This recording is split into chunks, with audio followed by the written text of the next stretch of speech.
This is the Jay Foreman Postgame Show on 93.7 The Ticket and theticketfm.com. Here's Coy Detmer dropping straight back in the pocket. Rifles a pass. It was tipped. It's picked off by Foreman. He's at the 15, 10, 5. He'll score! Look to the left, and he kind of telegraphed it all the way. When the ball was tipped, Foreman's in the right spot. The Jay Foreman Postgame Show is brought to you by Anderson Ford and Vinny Kreekak of State Farm Insurance. Here's Valenti dropping back, fires a pass, and it's intercepted by the Huskers at the 25, Jay Foreman. And Foreman takes it down to the 19-yard line of Oklahoma. Another big play by the Black Shirts. Here are your hosts, Jay Foreman and Nick Sainert.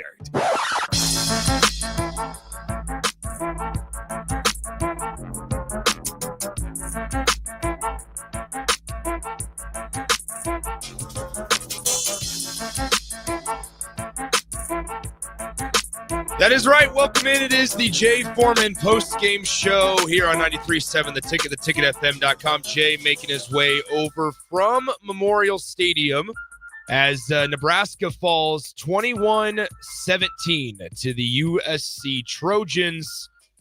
It is a day that's really unfortunate. It felt like for a good chunk of that game, Nebraska controlled it. For a good chunk of that game, Nebraska had a lot of momentum. And obviously, there were a couple of things that happened throughout the course of the matchup that Nebraska was unable to get some stuff put together. And now they fall to 6-3 overall, 3-3 in the Big Ten Conference.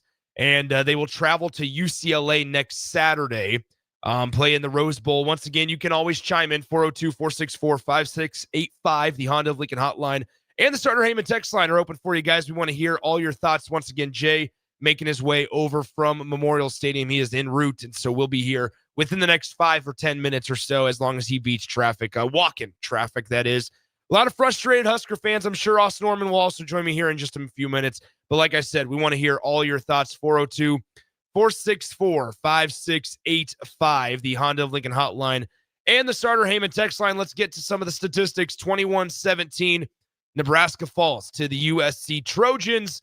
On a night where one of the best passing offenses in all of college football did not pass the football well, and that is the USC Trojans. Jaden Mayava with a 9 of 23 through the air performance for 135 yards, no touchdowns, 1 interception there. Dylan Raiola before the injury, 10 of 15, 91 yards, 1 touchdown, no picks. TJ Lateef came in, struggled. It was not a pretty outing in relief for TJ Lateef, 5 of 7 through the air for 7 yards.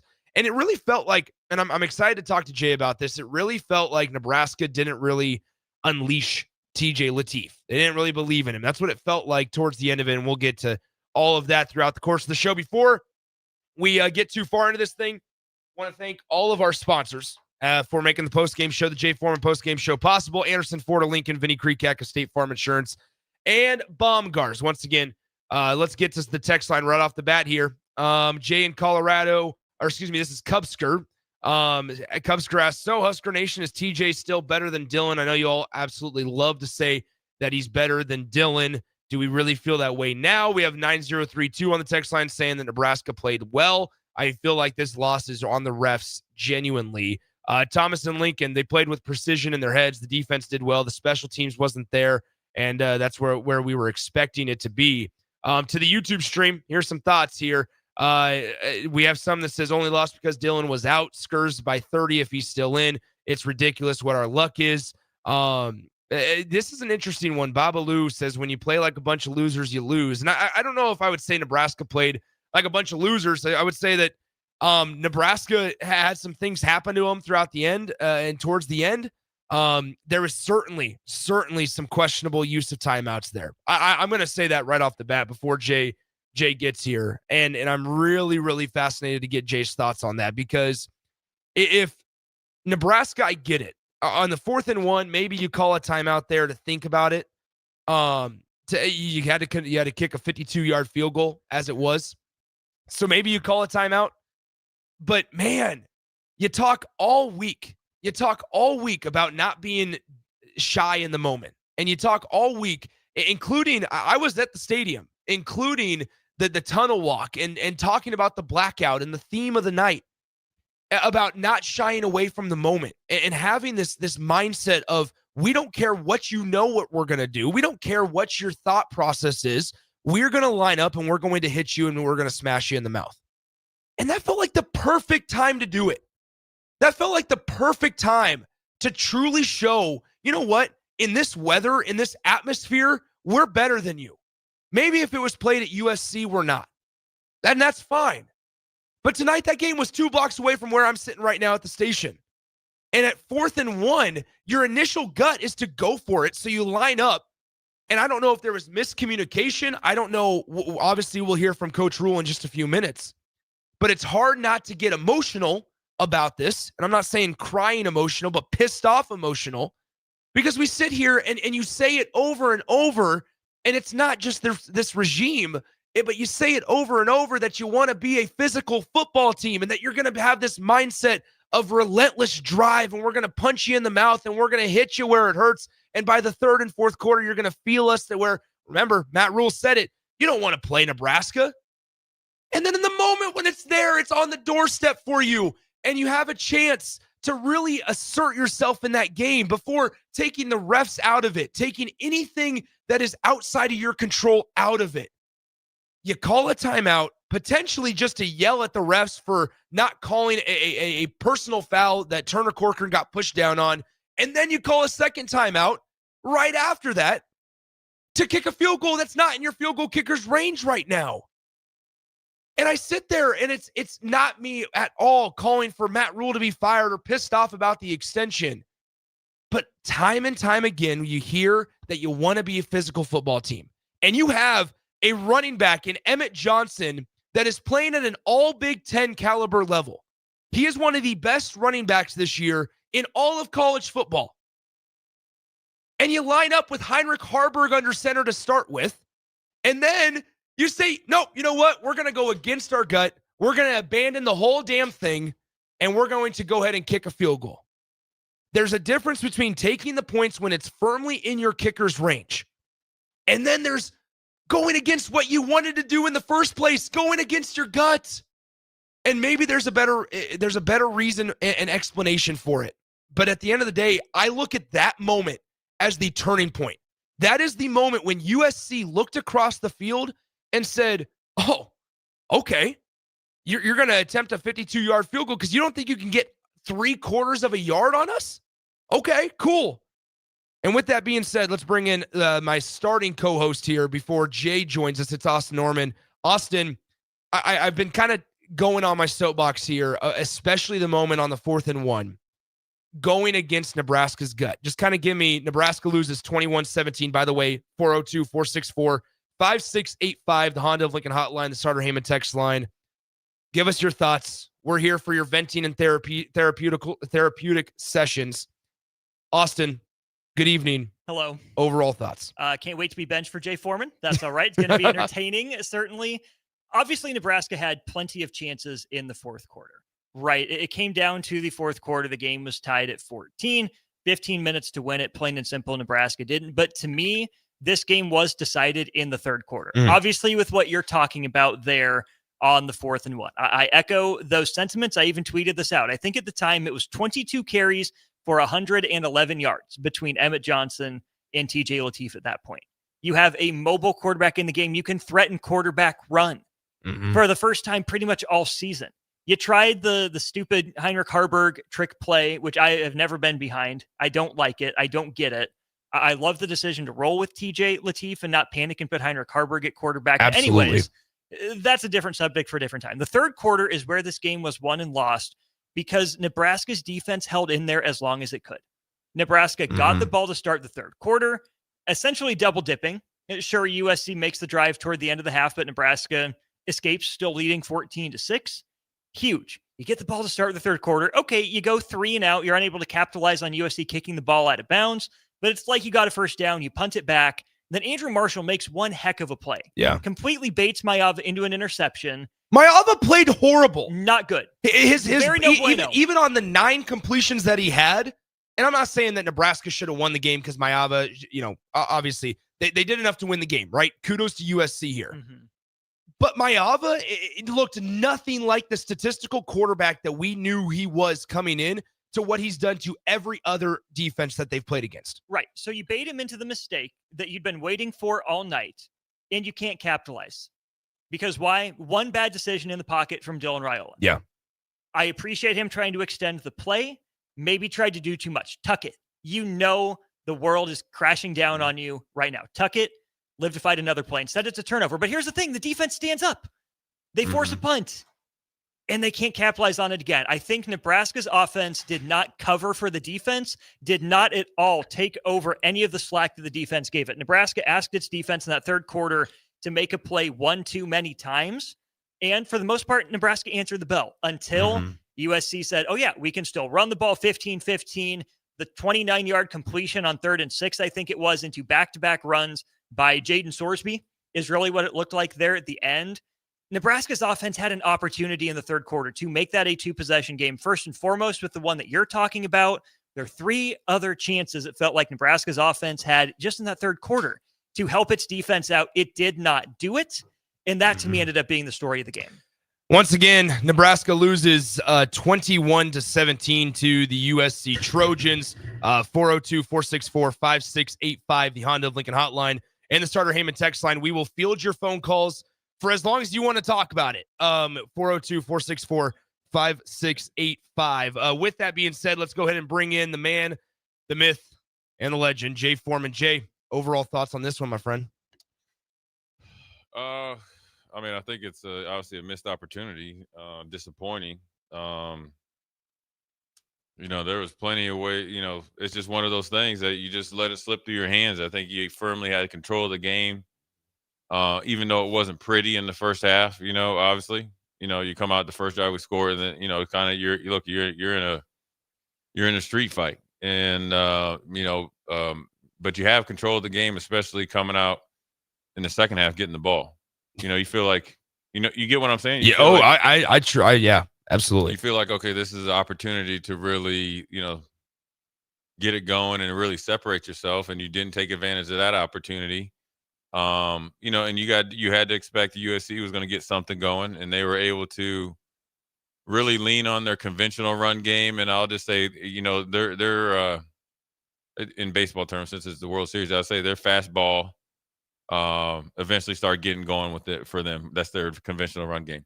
But their off-speed pitch, the RPO quarterback keep, to the essentially say like the weak side of the boundary side, really started getting going. And then that set up when they came, on 4th and 1, they ran the speed option.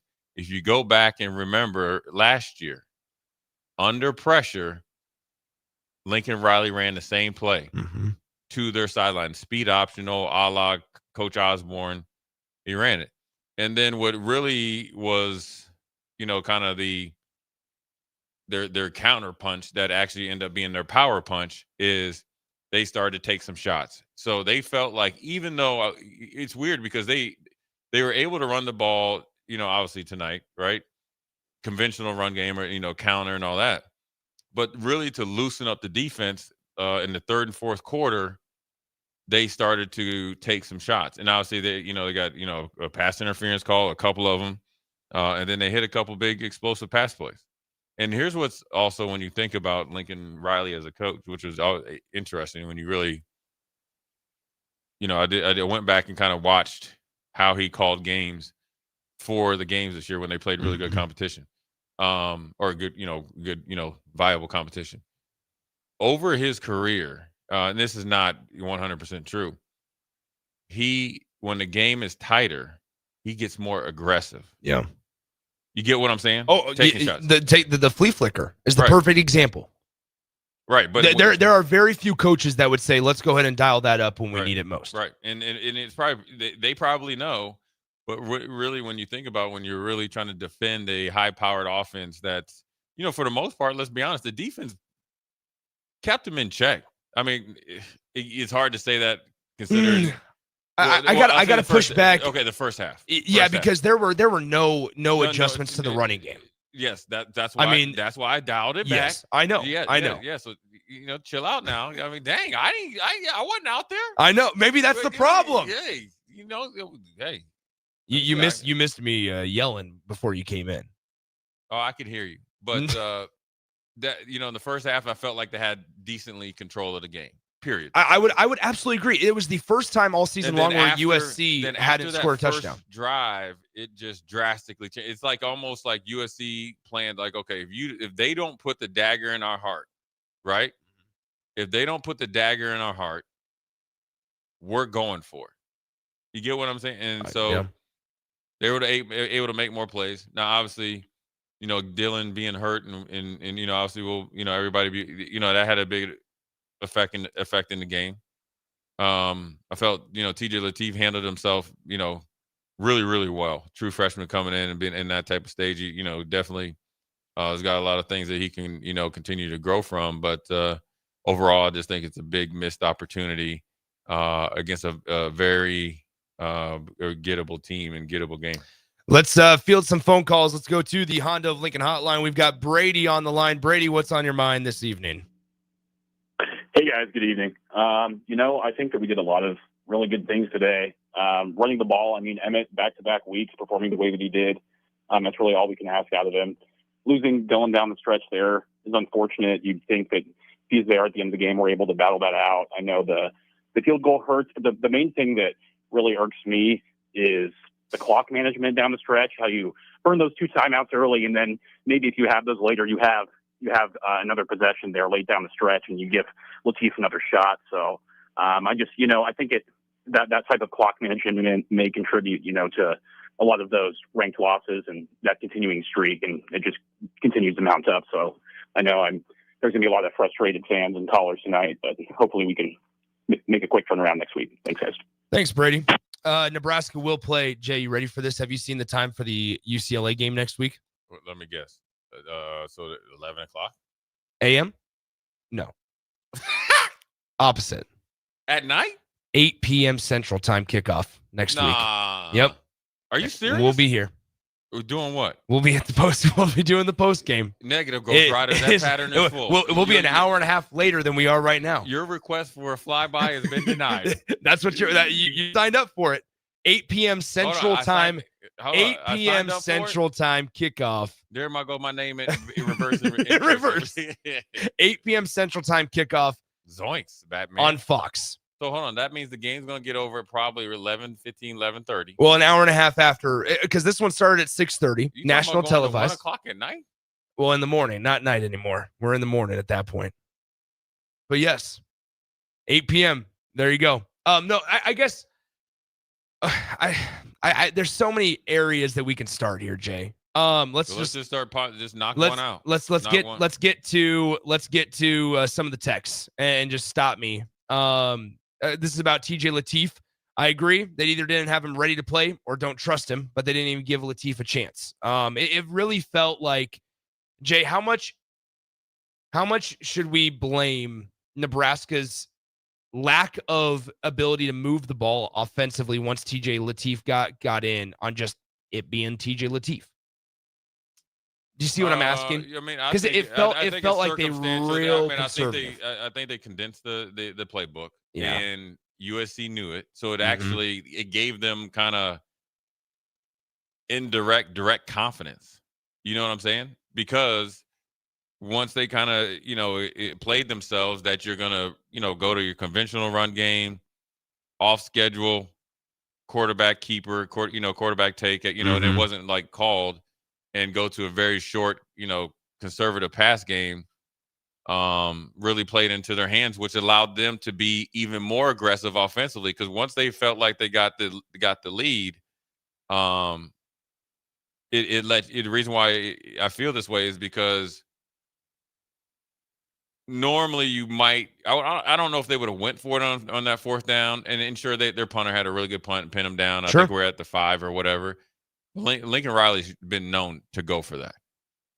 Now, the reason why they didn't, because he was banking on Nebraska being very conservative, and rightfully so, because, look, you have TJ Lateef knows the playbook, and sure, you could go chuck and duck and all that, and probably, not having Dylan there, might have shook you a little bit, and the execution went down. I think then USC cranked up their people and their intensity to stop the run game, against Emmett. And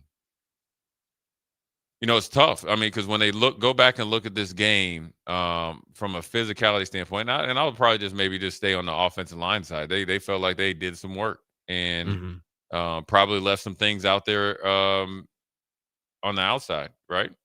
And you heard Sipple early break that they felt like they had an advantage at the cornerback position. So, and then defensively, when like I heard you guys talking about, when you needed probably, that one stop like a few plays earlier, and then you needed to offense somehow to answer the bell, whether it was Hunter making a play, key, or something, an explosive play to get Nebraska down to where they could potentially take a shot, and it just didn't happen. It looked way too hard. Yeah. All game. Well, I would say after the first drive. Yeah. Because it was, I mean, I was sitting next to Austin up in the press box. Oh, yeah. What were you guys talking about? Well, do you mind? No, go ahead. Nebraska went 7 minutes and 1 second on their first drive of the game, right? 7 minutes and a second on their first drive of the game. They then take the next 3 drives to even get past 5 minutes of total game of time of possession. It just completely I wouldn't say fell apart, but got out of rhythm, and it looked way too difficult. Yeah. I think that's the perfect way to describe it. Yeah, it got real choppy real quick. Yeah. It was like you're going on like a glass like in a lake, and then you just hit tidal waves. You know what I'm saying? And you're 100% right. It was like the game was like slow, methodical, efficient, physical, nasty. Like it was turning into like Notre Dame-esque type of game, right? Yeah, which Nebraska said they've wanted. Right, but that's how that first drive was. Yes. It felt like, if you just stayed pat. Remember we said on the pregame, 100%. You stay down and stay, committed to it. It could have really opened up on the back end. Now, on the flip side, what we said all week, and me and Austin did it on Old School. I did it on my Black Shirt Breakdown, and then we said it on pregame.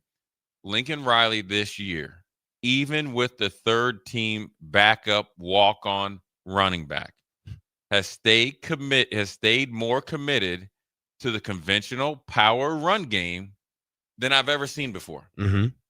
Now, maybe that's to offset some of their defenses, deficiencies, or maybe it's because they felt like if they continue to do that, this is when they're really at their best. So, to the point, Nick, USC adapted how we started the game. You get what I'm saying? Yeah. And it ended up working out for them later in the game, and that's where we, kind of got out of our sorts. And you got to give credit to USC because they stayed in the fight. We didn't stay, committed to it, and you can't expect 7-minute drives or that. No. It's how you did it. So you can have a short drive, right? Or like let's say a 5-play drive. Yeah. But remember when we talked about what did I say in the pregame? Dylan needs to control the game and it really dictate how the game, like orchestrate the game outside of throwing the ball and all that. And it felt, and the reason why I don't mean to cut you. The reason why that is because when you need to play slow, you actually play slower. And then when you need to speed up, you're just doing it as a counterpunch. When you're in this type of game with this type of high-powered offense, and they like to play like that, like they like those. Even if they don't score, they like those type of drives because they're getting you sped up, and then eventually they know they're going to get going. I don't know if this could be labeled as a critique of Dylan, but the door was open for him to be the much better quarterback in this game, much better leader in this game. And that's not me taking a shot at his leadership, because I think that he did take TJ Lateef. And I saw a text that I think it's important for us to mention. Somebody's texted and was like, if Dylan was a dude, he would have played through the injury. We don't know the extent of it. Number one. Number two, that's really, really bad, because if a 60% Dylan Raiola still gives Nebraska the best chance to win over a 100% TJ Lateef, there's bigger issues from an organization standpoint, in my opinion. Now, but I would say this: the door was open for Dylan, to your point, to be that dude tonight, not play through the injury, but before the injury, to firmly show the entire country that the growth that he's made from last year, Yeah. Because you got to remember, him and Maeva are somewhat similar. Maeva took over halfway through the year last year, but similar ages. Yeah. They played differently, yes. But this was a massive opportunity for Dylan, and outside of that first drive, the entire offense just wasn't very productive. Yeah, I mean, first of all, Dylan's plenty tough enough. I know that for a Mhm. fact. Yeah. And so he, and he loves the play and he wants to play for his team. So if he was able to play even at 60%, he would have played. Mhm. And his 60% is better. Now, that's not an indictment on the team or Latif. That's just Dylan. I don't think he, I know he would have answered the bell. I know him well enough for that, right? In first, that's first and foremost. Second of all, I think it's also been proven in games where he's gotten drilled 15 times in a game as well, and he's played. He actually, when he got hit more, he actually got it going. It actually woke him up. Absolutely. And then I think as far as leadership, I just think that's an inexperience. But people, I keep saying it, and I keep saying it, and I will keep saying it. He's still a young and learning quarterback. He's so he's inexperienced. He's only really played a year and a half of college football.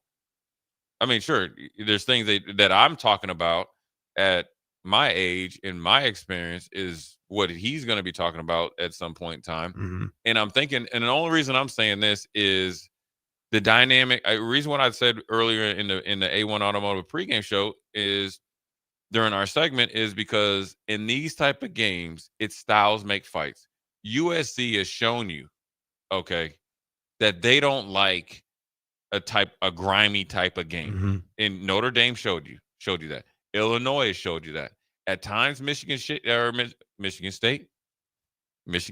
told Michigan State said it showed you out there in the Coliseum that the more that you make them play with force with them, the game starts to open up for you. That's why I was talking about conducting it. Yeah. It's almost like you're going to have an outer body experience. And okay, we went down and drove on you. So now we're going to slowly but surely just, start to put the dagger in the heart.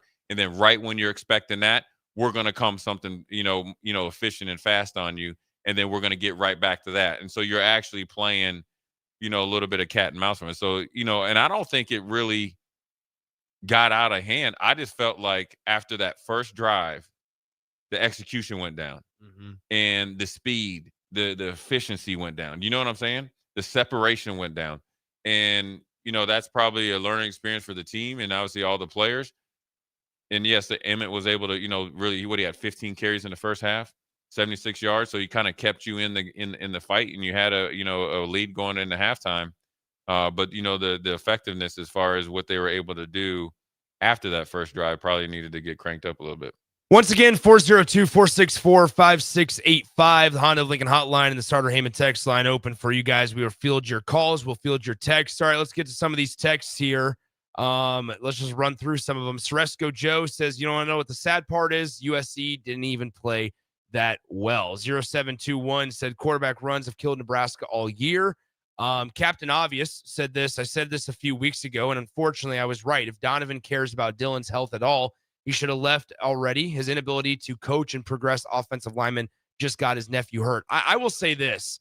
I thought the offensive line against a team that's had recorded 21 sacks as a unit all season long, top 20 in the country in sacks as a defense. Yeah. I thought the offensive line with their deficiencies, I thought played really well tonight. I felt like I thought that they allowed one sack. There was not a single quarterback hurry. Yeah.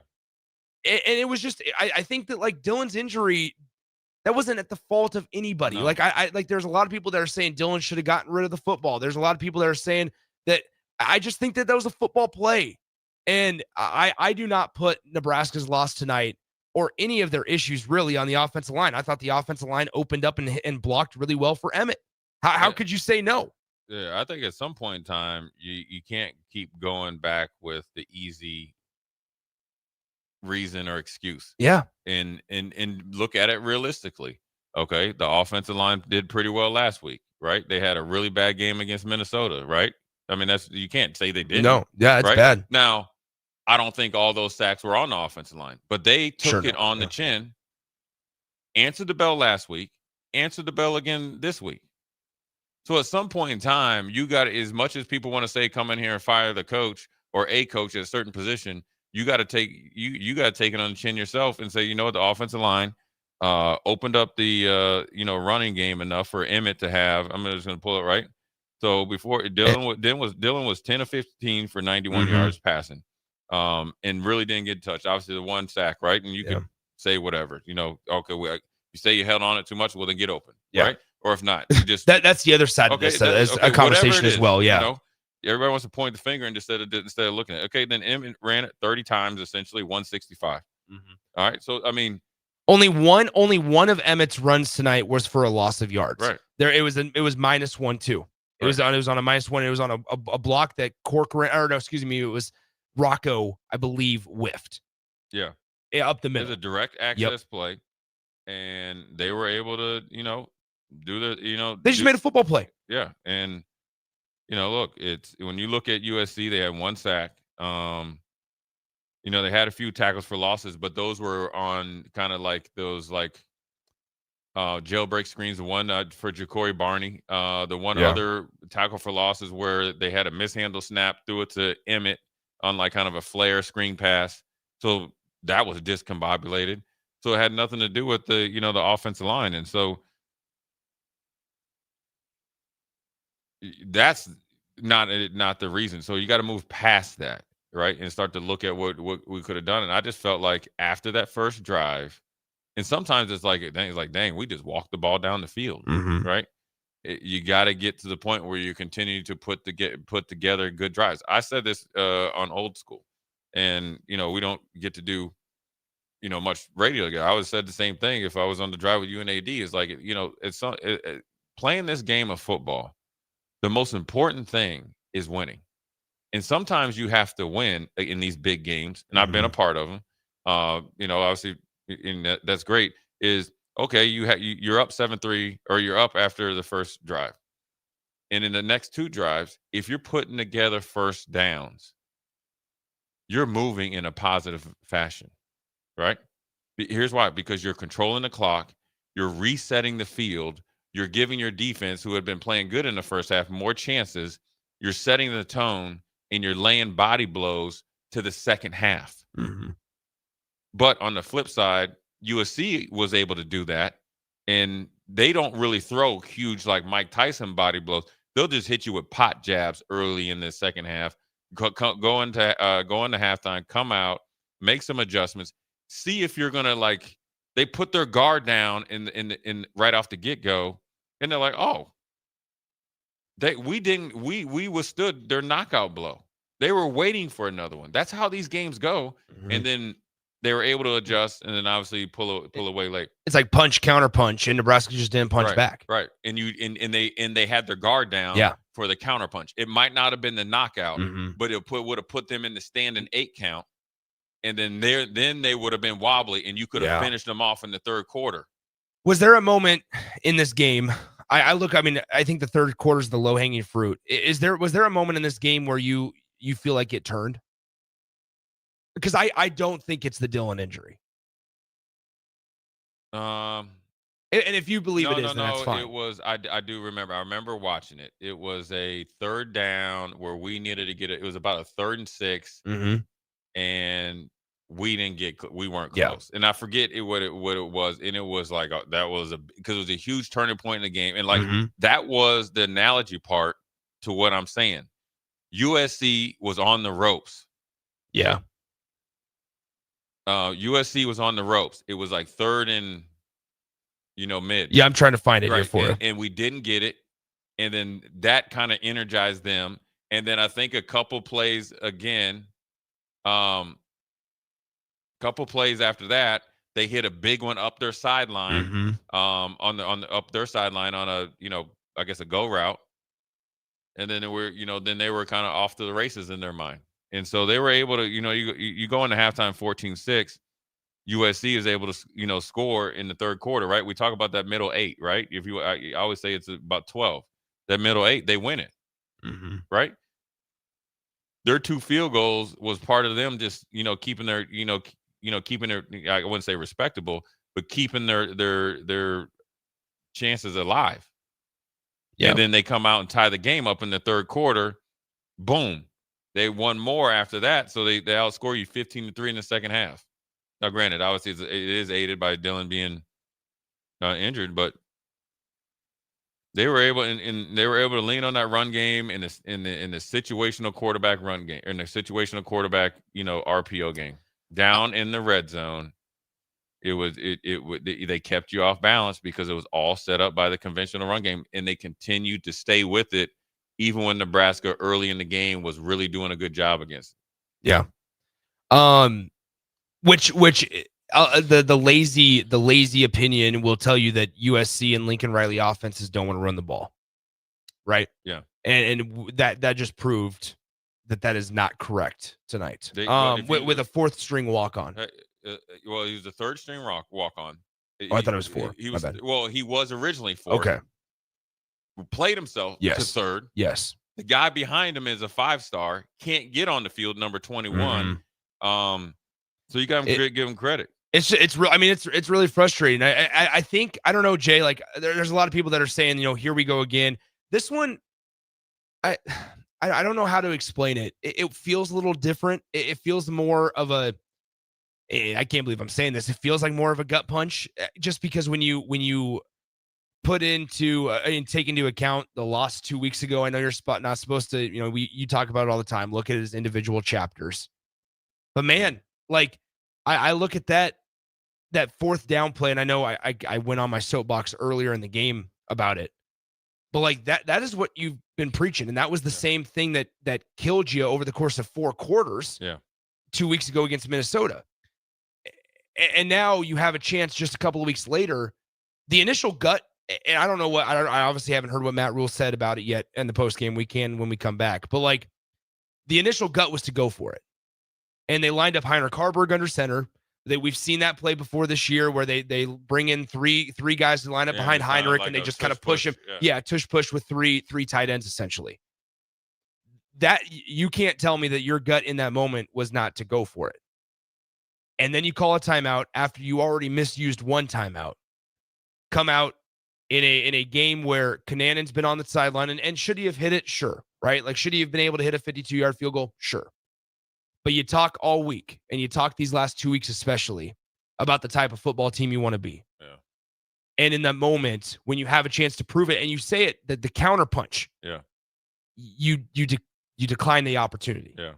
And that's the part that I feel like where the game changed from a mentality standpoint, because that gave Lincoln Riley life, and that gave the USC sideline life. Yeah, well, it gave them more time to gather their bearings, because they were kind of reeling a little bit. Yeah, right. Which you should smell blood in the water. Right. So that makes it even more frustrating. And I always give the analogy of boxing, because this is like you're in a prize fight when you're playing these games, man, and it takes a different mentality. So yes, we're talking about on the field and all that. But the thing is that has to always try to, tell people when they ask me, coaching and all, like there's not too many grimy people out there when it comes to football. Like when you play in these games and you're playing against like opponents, you're playing against a blue blood. I call them sticker helmet games, because you beat them, you get to, you want to put a USC. Like Absolutely. I got you, right? Yeah. RIP USC. It's a different mentality. And people can always say, okay, you're old school. No. It's just the way the game's got to be played. Because when you get grimy, though, it's not about, of course, like if I can run in there and sack the quarterback, sure. But you know what it's about? Knocking somebody back or going for it and just giving you that like clinch and that uppercut out of the break. Because that's what it is. Yeah. You're talking about a tone setter. Just imagine you're in a prize fight and clinch, and they think it's all going to be cool. Like we're going to fight a clean fight, but we're fighting for the heavyweight title, right? You know what I'm saying? Yeah. You know what the heavyweight title is? It's winner take all this game. You know what I'm saying? We're talking what happened in the game. This is who can keep their college football playoff hopes alive right now. Yeah. This is a prize fight. So if we're in a boxing match and we come out of the clinch and the ref ain't say nothing, you best believe I'm gonna hit you in your mouth. That's what that play was. It's the mentality that bothers me the most. Secondly, you can't even argue analytics or stats against it, because why? Nebraska is averaging at that time 5.6 yards per carry. They're averaging 8.5. It's not as if you have to, you're a coach. We always talk about it. The difference between doing what you want to do and doing, understanding the strengths of your team and things like that, especially adjusting to the flow of the game. Yeah. The flow of the game was you were running it at will. Yeah. You were averaging over 5 yards per carry at that time. And so, number one, that's why it bothers me, I think, is because on one level, to use the onion analogy, on one layer, it's the mentality. On the second layer, how do you defend it? I don't know how you defend it. Well, Because the words that you spoke and you have been speaking all season don't match up the action. Yeah, well, I know what he's thinking. I can get points. They have a tremendous your tremendous amount of confidence in their kicker, and you doinked it off of the thing, off the upright. So it's the good, is in those decisions when you go for it on fourth down, or you go for something where there's a way for you to do it. There's a way for you not to do it, and it all depends on if it works out how the narrative is going to be, written or thought about. You're probably thinking, we're going to get the points. We're at home.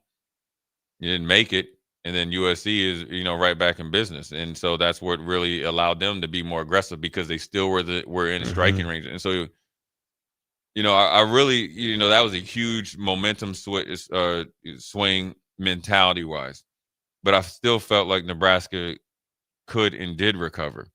What we didn't do, on top of that, is match their execution in the run game, which allowed them to freely take shots, because they're playing with what, Nick? House money. Yeah. You get what I'm saying? 100%. Because you're able to do things that you at a more consistent rate that you weren't able to earlier. And that's just on the guys on the field, where you got to get off blocks, you got to make tackles, you can't let them have 2 yards after contact, versus when you only let them have 1 early in the half. Well, we just got extra free, 3 yards. Well, now we're going to take a shot take a shot area, and the plays are starting to mount up. And so, man, it's I don't think this is I will say this: the Minnesota game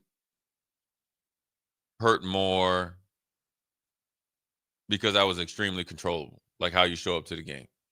To play. This one hurt probably because you probably feel like you just let go of the grip on this game. You get what I'm saying? So this one stings. The other one hurt. But it still feels like this one was controllable. They both were. It was, but they're just different, for different reasons. Different ones. Okay. I guess. Okay. I see where you're coming from, but yeah, I'm gonna explain it a little bit easier. There go Phil. There. Listen, the pain of regret is Minnesota, because you regret not doing what you need to do to get ready to play. Yeah. This was the pain of discipline, that you weren't disciplined enough, and you control the game with your discipline. You get what I'm saying? Being disciplined to the game plan, disciplined to your execution, discipline. We can get into all these analogies, but they both, hurt. I just think they hurt a little bit different. But this one, yes, is probably a different type of hurt, a different type of sting. Yeah, there's a lot more we're going to be able to get into. Once again, we'll field your texts, we'll field your calls, 402-464-5685. Matt Rule has spoken to the media. We'll see what he had to say when we come back. Once again, the post-game show sponsored by our friends Anderson Ford of Lincoln, Vinny Krikak of State Farm Insurance, and Baumgars this fall and winter. Baumgars has everything you need to get your farm ready for the season and tools for your fall projects to get ready for winter. Get ready today with Baumgars throughout Nebraska and in Lincoln at 56th and Cornhusker Highway. All right, Jay, take us away. We got a lot more to get into, I'm sure. We'll take a quick break. Jay Foreman post-game show. Obviously we'll field some calls, but I think we're going to get some audio from Matt Rule, or at least some quotes. We'll be right back after a short break. Things that impair you come in many different shapes and sizes. Some are the shape of beer and liquor bottles. Others look like cigarettes but aren't cigarettes at all. These are the things we know impair us, the things our parents warned us about. What we're not always aware of is our new prescription, or the over-the-counter medicine we picked up just for allergies or a bad cold. See, it doesn't just matter how much of a substance you take. If you are impaired, driving is deceptively dangerous. Don't drive impaired. Paid for by the NDOT Highway Safety Office. Hungry for something real? Come to HF Crave, Lincoln's favorite spot for burgers that are anything but basic. Locally sourced Nebraska beef, hand-cut fries, and bold flavors that'll make your taste buds cheer. Whether you're craving the classics or ready to try something wild, they've got the burger that gets you. HF Crave. Fresh, local, craveable. Find them at 48th and Holdridge or order online at hfcrave.com. Baumgars is hosting a ladies' night this Sunday from 5 to 8 p.m. Stop into your local Baumgars store for a special shopping event. Ladies will receive a 20% off discount from regular price on their purchases and can enter to win gift cards. Plus, a portion of the evening's proceeds will be donated to local cancer centers, hospitals, and women's shelters. So mark your calendar for the Baumgars Ladies' Night this Sunday from 5 to 8 p.m. We hope to see you there. Load up on meat and more this fall at the Mercado by Certified Piedmontese. From now through the end of November, Ferndale fresh turkeys are just $3.99 per pound and in limited stock, perfect for your holiday meals. Plus, you can stop by for lunch on Fired Up Thursday at the Mercado East or Fired Up Friday at the Mercado North. With locations at 84th and Havelock, 30th and Yankee Hill, and now 85th and Old Cheney in Lincoln, or 168th and Maple in Omaha, get to the Mercado today for the best meat in town. Stonebrook Exterior is your trusted partner in exterior solutions for both residential and commercial projects across Lincoln and Omaha. With over 2 decades of expertise, they deliver everything your building needs, all under one roof. From roofing and siding to gutters, wall systems, custom masonry, and metalwork, Stonebrook handles it all with precision, safety, and professionalism. Take the worry out of your exterior projects. Choose Stonebrook Exterior, where quality, safety, and service come together seamlessly. Visit stonebrookexterior.com or call 402-438-5559 to get your free quote today. Anderson Ford in Lincoln has 2 convenient locations, which means 2 times the customer service, 2 times the inventory, and 2 times the ability to get you in the car of your dreams. Whether you visit us on the north side or the south side, you'll find more selection and a team that's always on your side. When you're looking for a better way to buy your next Ford, visit Anderson Ford in Lincoln, where exceptional service meets unbeatable selection. Sometimes good people make mistakes. When you find yourself in need of an attorney, call Liberty Law Group. The attorneys at Liberty Law Group will defend you in court and protect your freedom to get you the best possible outcome and the justice you deserve.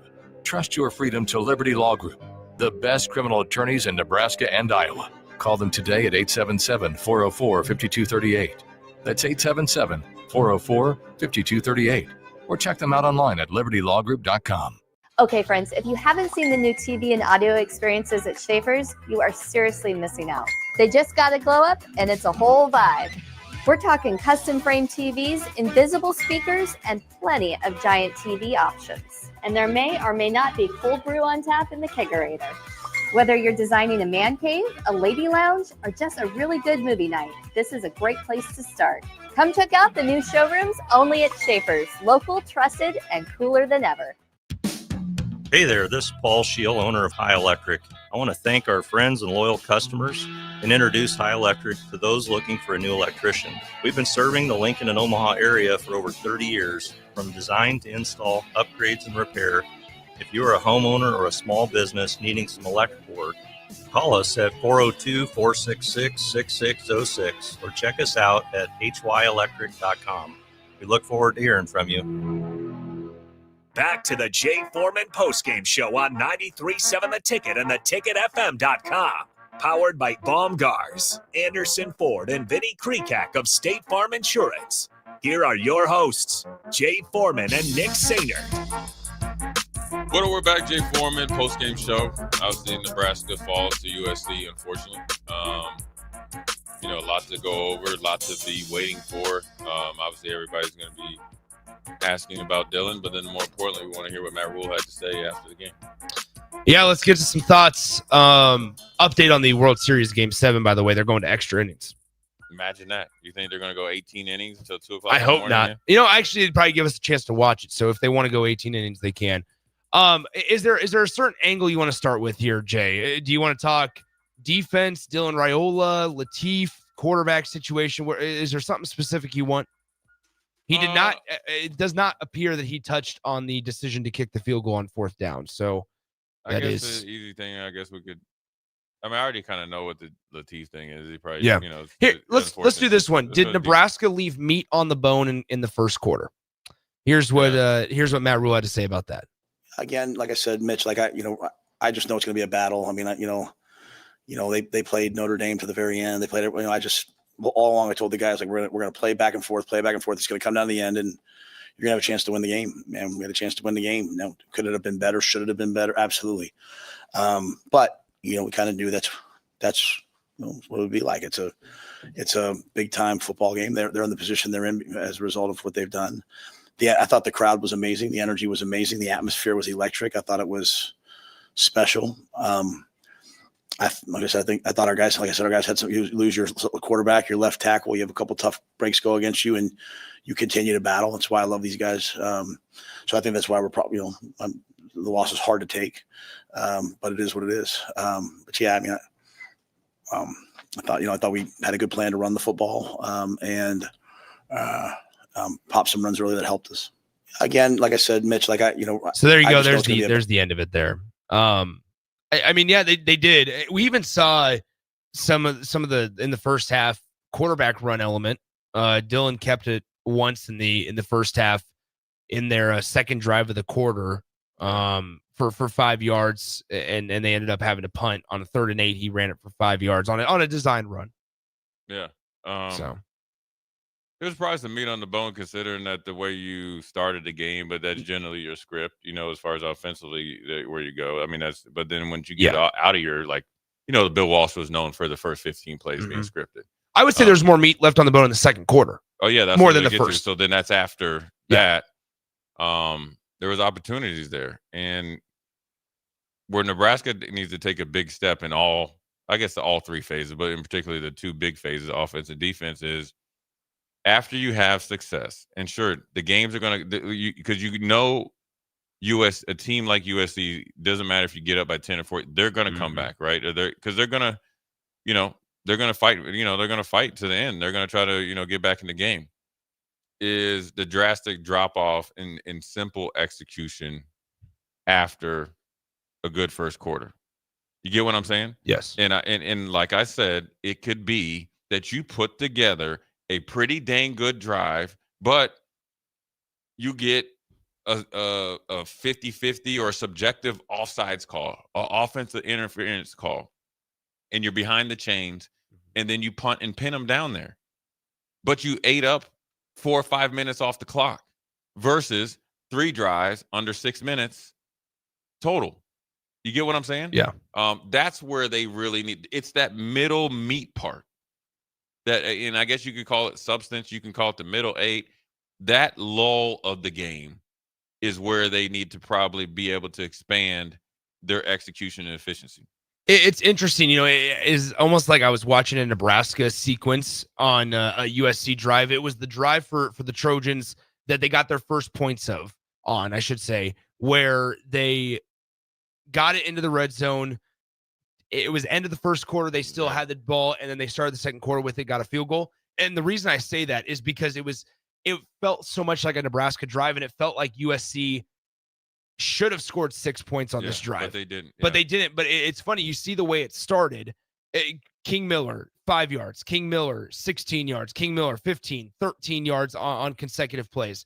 End of the quarter, King Miller gets them down to the Nebraska 7 after a 16-yard run.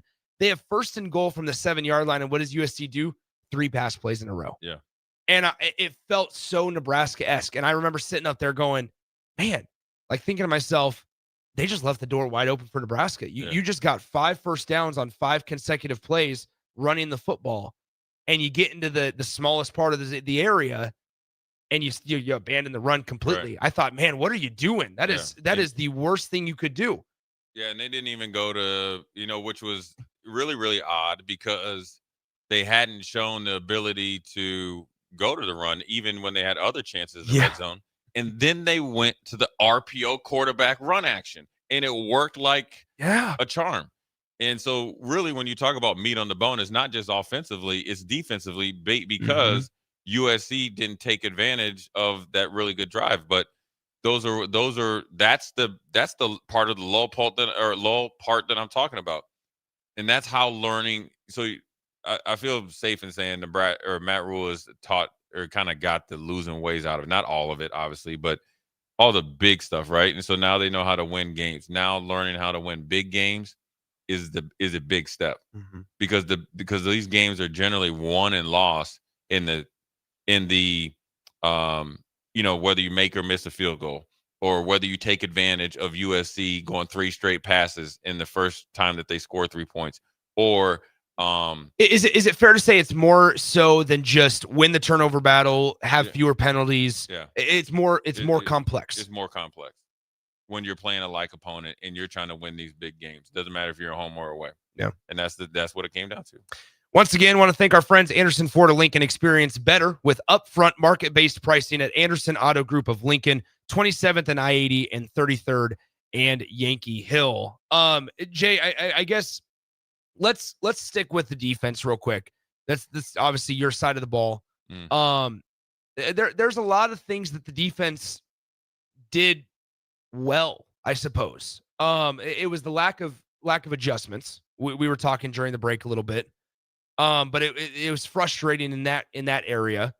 But I thought that in most they shut down a really good receiver in Mekhi Lemon at times. Yeah. Jacoby Lane was almost non-existent. Nebraska didn't also bail out USC a plethora of times with some bad defensive pass interference penalties or defensive holding. They were there all day long. Like Maeva was struggling to find a spot to where they could put the ball in. They needed that big flea flicker. Like, I think that there were some things that they did okay, but also it wasn't good enough. Yeah, that's hard to do, man, when you think. And that's what I'm saying is where should we have our perspective, I guess? You give up 21 points, you probably play well enough to win against USC. Is that fair? That's pretty fair, right?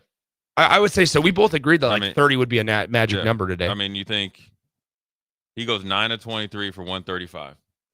Yeah. Okay, and let's be it. Okay, so he goes 9 of 23 for 135. Richardson had a 43-yard pass. Hines had a 30-yard pass.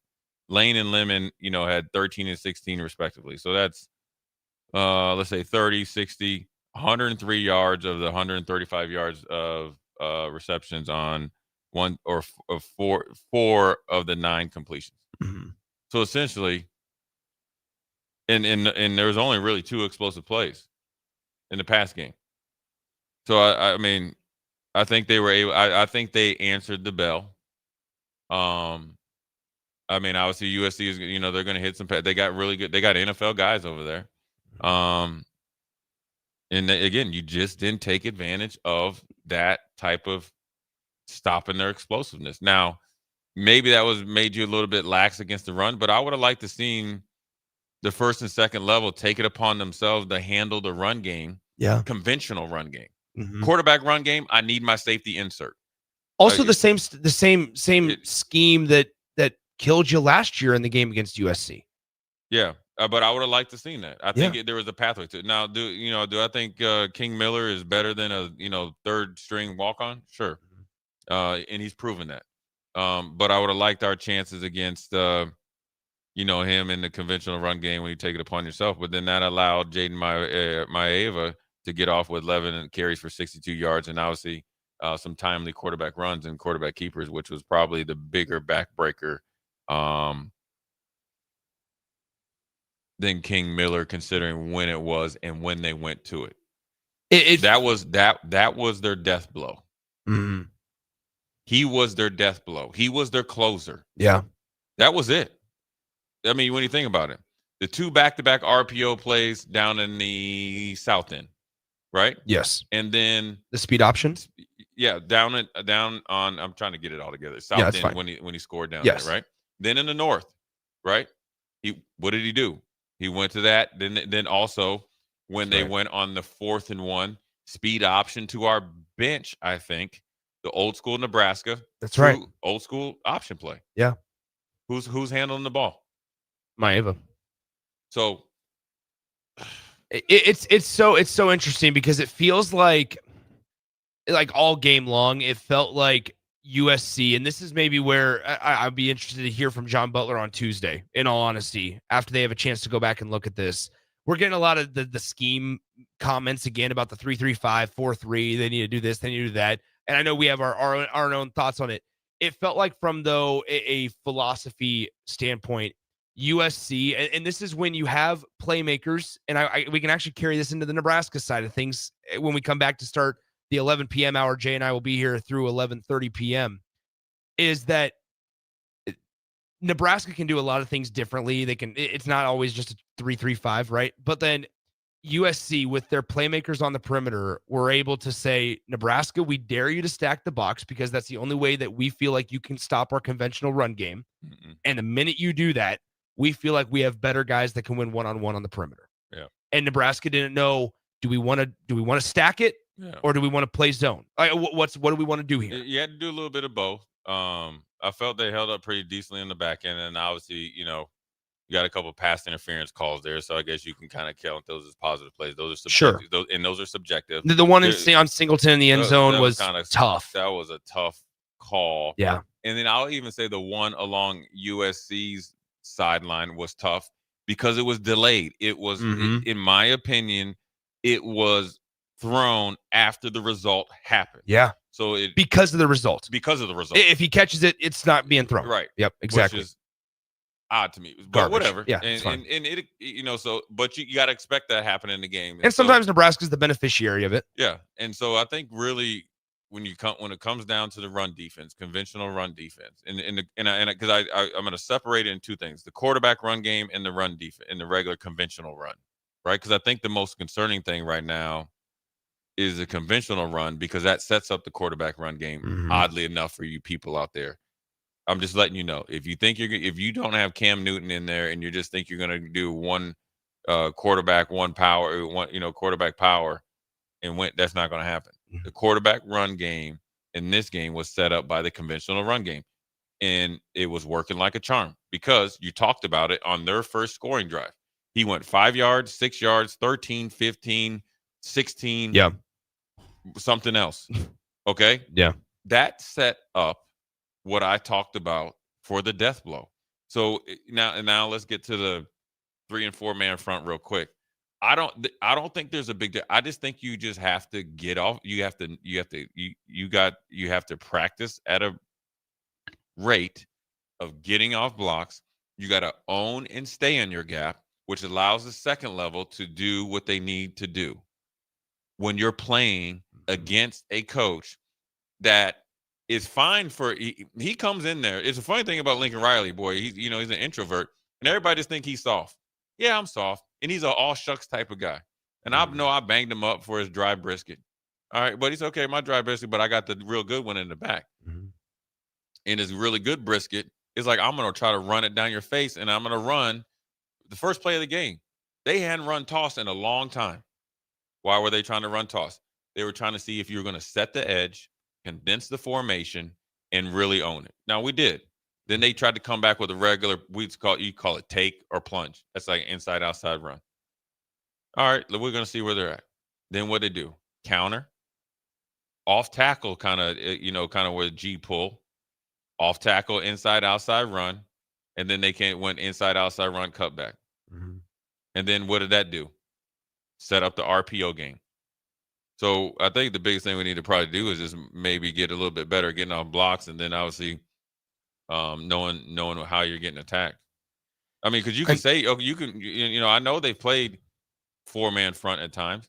I know against Michigan they played the bear front, which is a 5-man front, three down linemen. They can do everything you want, but you just got to do it.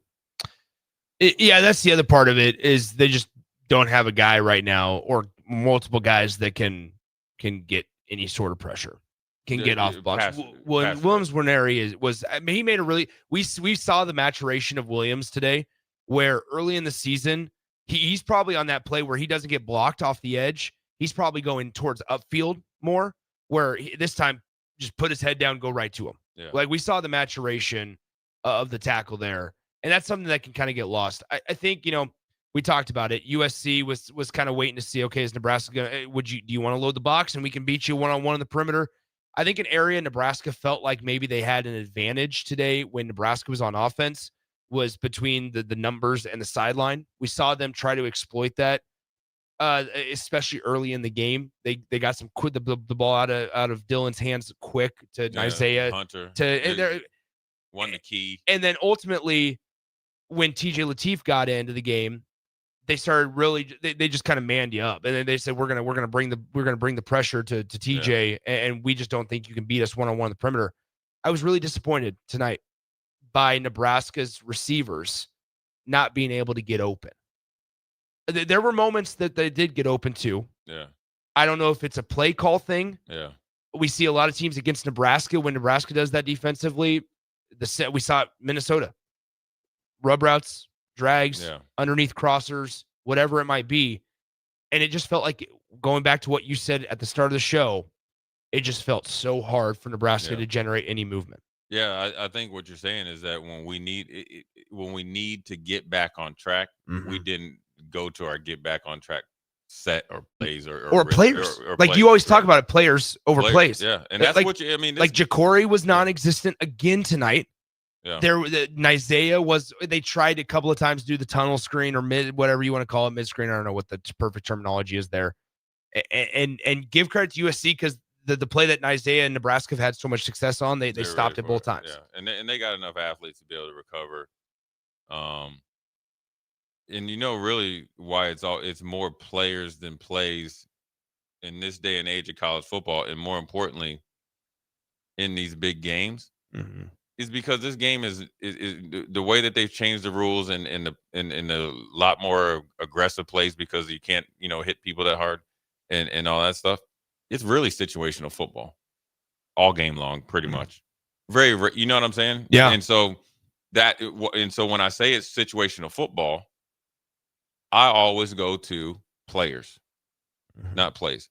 And, some rub routes or something like that, and some mesh routes, and some of the mesh routes you could probably get to, is where, you're short motioning in, you're rubbing the route off, and then you're able to use Luke Lindenmeyer as maybe either your clear out guy or he could be your number one option.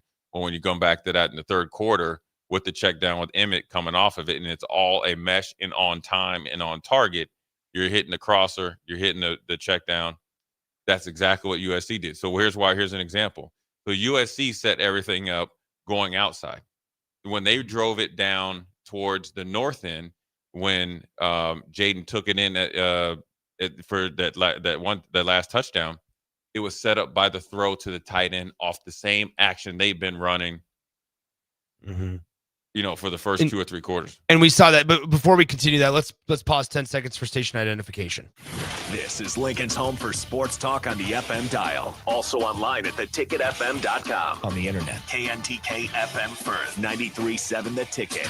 We'll go to break in just a second, but we're having it's a really interesting conversation. I think we're getting somewhere to where, Jay, like there were moments early in the game. They ran that one easy pass out to the flat to Luke where he was immediately tackled. They ran Ja'Cory in that motion. Ja'Cory kind of ran up the far sideline as they were going to the south end zone in the first quarter. Dylan got it out of his hand quick to Luke Lindenmeyer, didn't even look Ja'Cory's way, and that's fine because more than likely that sets up something, like you said, the action that they could potentially do it in the third quarter, in the fourth quarter when they need to strike something big. I also feel like on top of that, we didn't see that later in the game. We didn't see them attempt it. Number one, and maybe they got to look, who knows what that conversation is.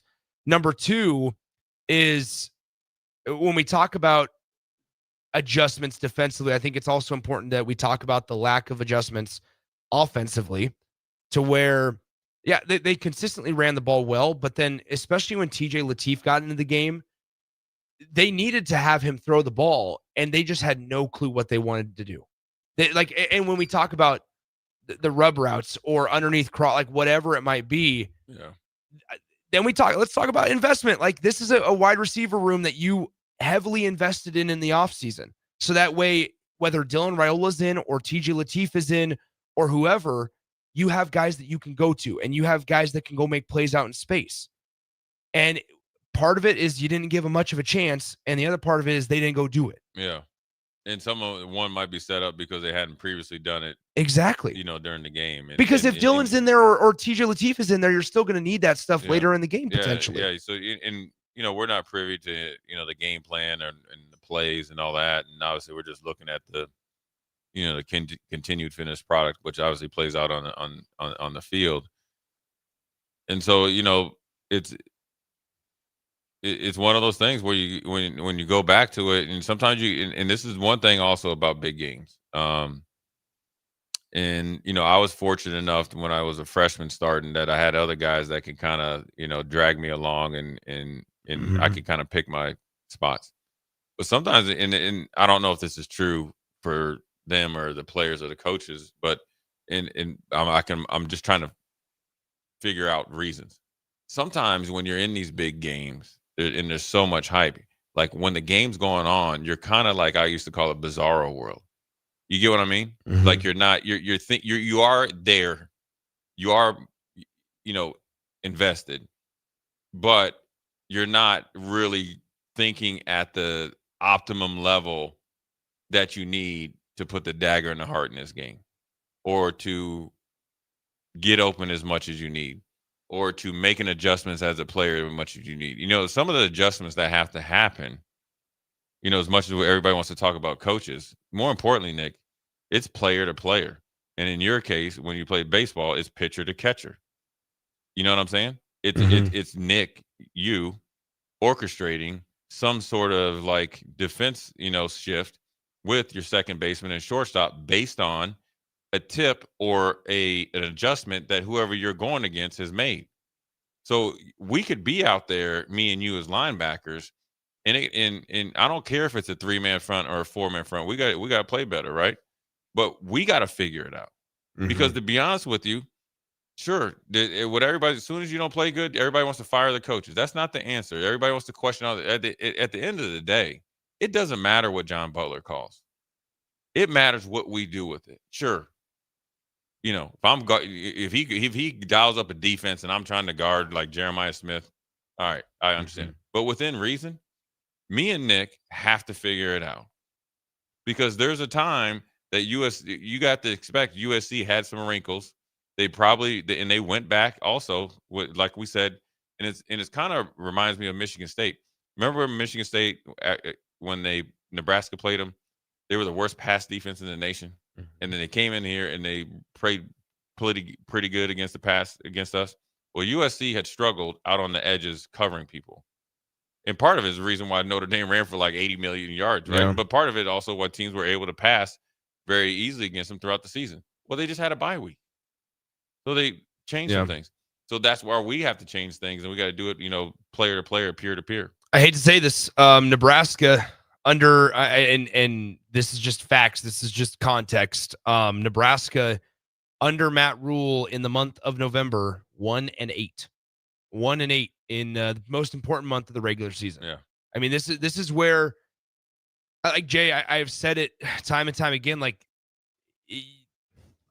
It's hard because this conversation comes on the heels of them and the whole contract stuff. And I'm not saying this simply. I would be saying the same thing if Matt Rule was still on his initial deal or right now. But like the time has to be now. Like this time, you can't continue to delay it. I'm not saying it's so hard to formulate this because I don't want it to come across as I'm saying Matt Rule's got to do it now. If he can't do it now, he's got to move on. We got to fire. That's not what I'm getting at all. Yeah. It goes back to what you just said about the players of like, the time has to be now. You can't continue to just chalk it up to young quarterback, young playmakers, new guys in the room, guys not doing their jobs, injuries on the offensive line. The offensive line coach sucks. You can't have all these caveats as to why Nebraska can't win in November. And as much as Matt Rule and his staff don't want to be compared and contrasted to previous regimes, now going back to 2018, Nebraska as a program is 5-19 in November games. Yeah. I mean, those stats do not lie. They do not lie. And at some point, Nebraska players, coaches, administration has to figure it out. Yeah.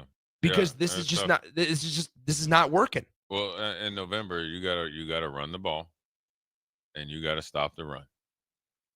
And that second part is so important in college football. You gotta like tackle well and all that stuff. And so, and then you gotta really hone in on your identity, who you are, and you gotta adjust it a little bit because you might show up at a game and be half asleep like in Minnesota, but you gotta be able to do something else on the fly to kind of gut out a win, right? And then you get to go back to who you are. And so this is a learning process for some of these players because you became bowl eligible, right?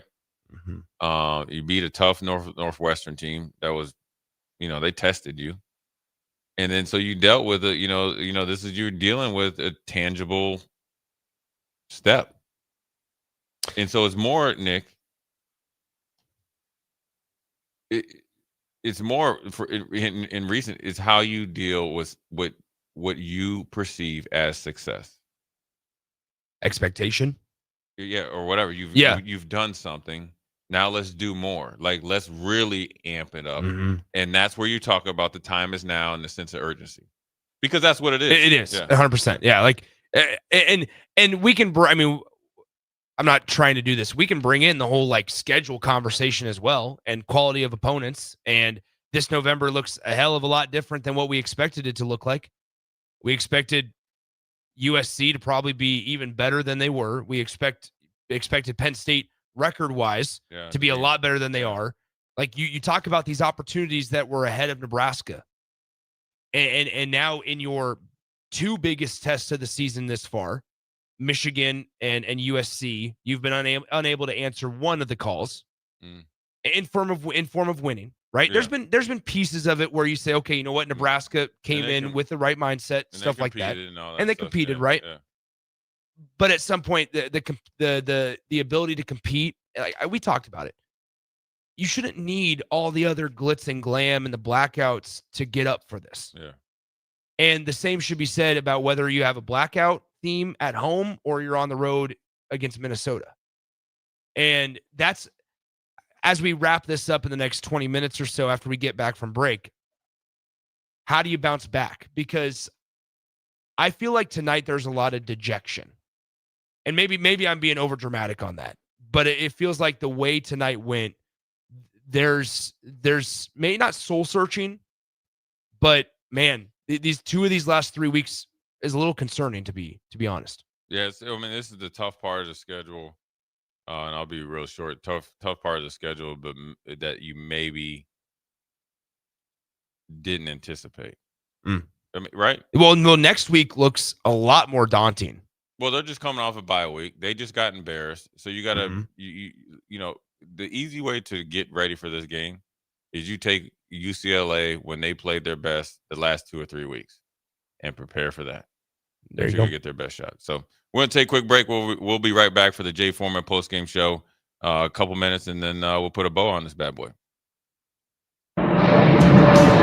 Come watch the Lincoln Stars on Saturday, November 15th as the Sioux Falls Stampede come to town. It's flyaway night as the Stars are giving away 2 round-trip flights to Orlando courtesy of the Lincoln Airport. Every ticket is a registration, and you must be present at the game to win when the prize is drawn in the third period. There's no Husker volleyball or football game that night, so pack the icebox on Saturday, November 15th against the Sioux Falls Stampede for flyaway night. Nebraska farmers, harvest is here and every gallon counts. That's why Sapp Brothers Petroleum launched the Go Big Red Fuel Giveaway. When you contract your fuel with Sapp Brothers, enter to win $1,000 in fuel credits. As Husker Country knows, the only thing stronger than the roar at Memorial Stadium is the drive of a farmer putting food on the table. Fuel your farm with Sapp Brothers Petroleum and enter to win $1,000 in fuel credits. Visit sapbros.net today. Sapp Brothers Petroleum, fueling the heartland. Go Big Red. Baumgars is hosting a ladies' night this Sunday from 5 to 8 p.m. Stop into your local Baumgars store for a special shopping event. Ladies will receive a 20% off discount from regular price on their purchases and can enter to win gift cards. Plus, a portion of the evening's proceeds will be donated to local cancer centers, hospitals, and women's shelters. So mark your calendar for the Baumgars Ladies' Night this Sunday from 5 to 8 p.m. We hope to see you there. Anderson Ford in Lincoln has 2 convenient locations, which means 2 times the customer service, 2 times the inventory, and 2 times the ability to get you in the car of your dreams. Whether you visit us on the north side or the south side, you'll find more selection and a team that's always on your side. When you're looking for a better way to buy your next Ford, visit Anderson Ford in Lincoln, where exceptional service meets unbeatable selection. Hey guys, it's Adam Carricker here. As a former Husker and NFL player, I'm a health nut. Hydration and recovery starts at home. That's why I teamed up with Culligan of Lincoln. Soft water means better showers, cleaner dishes, and it protects my water heater and appliances. Their high-efficiency softener cuts salt and water usage. For drinking, I added a Culligan reverse osmosis. Bottled quality water right at my tap. Great taste, and it's certified to reduce tough contaminants like lead and PFAs. Right now, get up to $300 off a whole home system or just $9.95 per month for your first 3 months. Schedule your free water test at CulliganHuskers.com. That's CulliganHuskers.com. Culligan of Lincoln, water you love. Go Big Red. Limited time offer. Participating dealers. Restrictions may apply. MWR is dedicated to building attractive, affordable steel buildings that exceed your expectations. From commercial to residential to agriculture storage, steel buildings are cost-effective, attractive, and versatile. Plus, they're a lasting investment and an ideal choice. MWR uses Sentinel Building Systems out of Albion and can service you all over the state and region. If you have interest in a steel building, post-frame building, or fencing, give MWR a call today at 402-980-5273 or go to mwrbuildingandfence.com.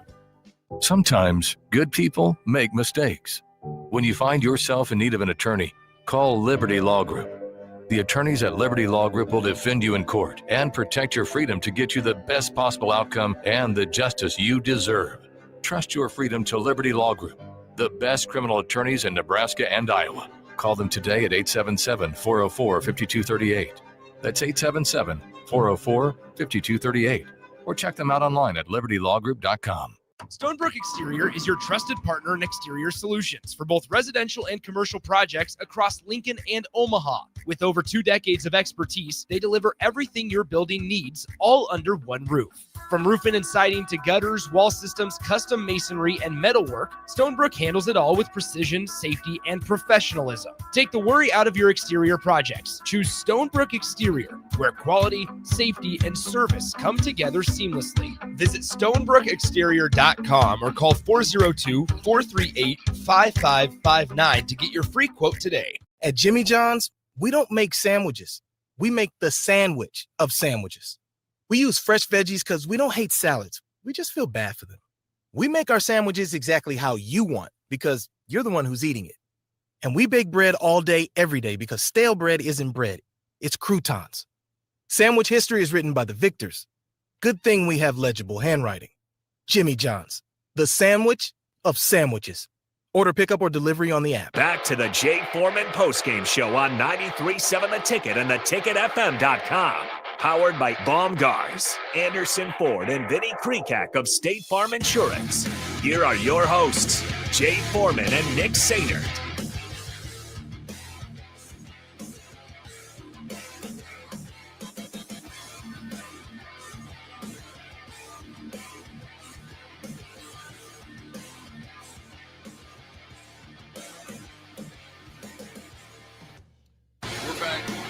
We're back once again.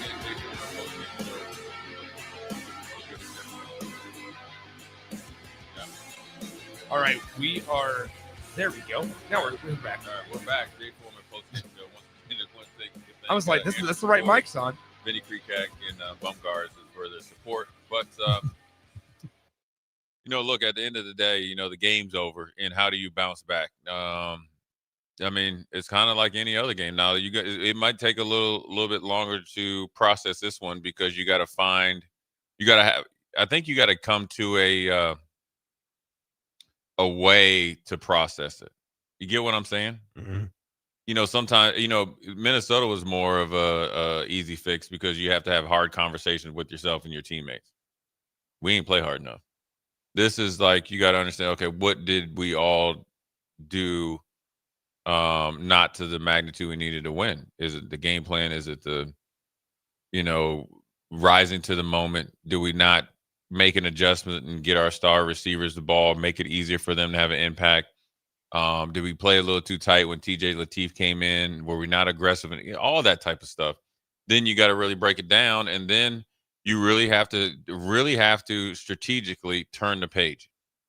And you can't turn the page by like running and whimpering and ignoring people. You got to really embrace it all the emotions and get back to work. It's a short week because you travel out to California.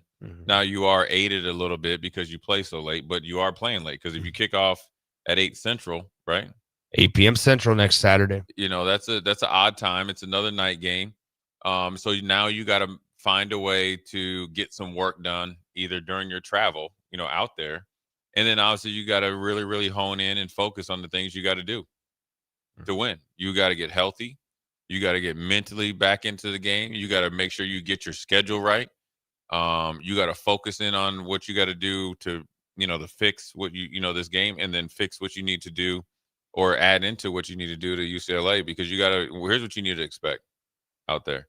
You got to expect their best offensive output from their quarterback and the receivers. Period. Right? You got to expect Nico rested, trying to really live and die with the RPO. Right? I don't think UCLA is much in the conventional run game. It's more RPO action. So now you got to make sure everything in your responsibilities in the 3 and 4 man front are trump tight against any offense they're doing, and then you got to be able to tackle well. And then offensively, you know, a lot depends on the health of Dylan. And then obviously, I think we're down to Tyler Kanak at the right tackle now.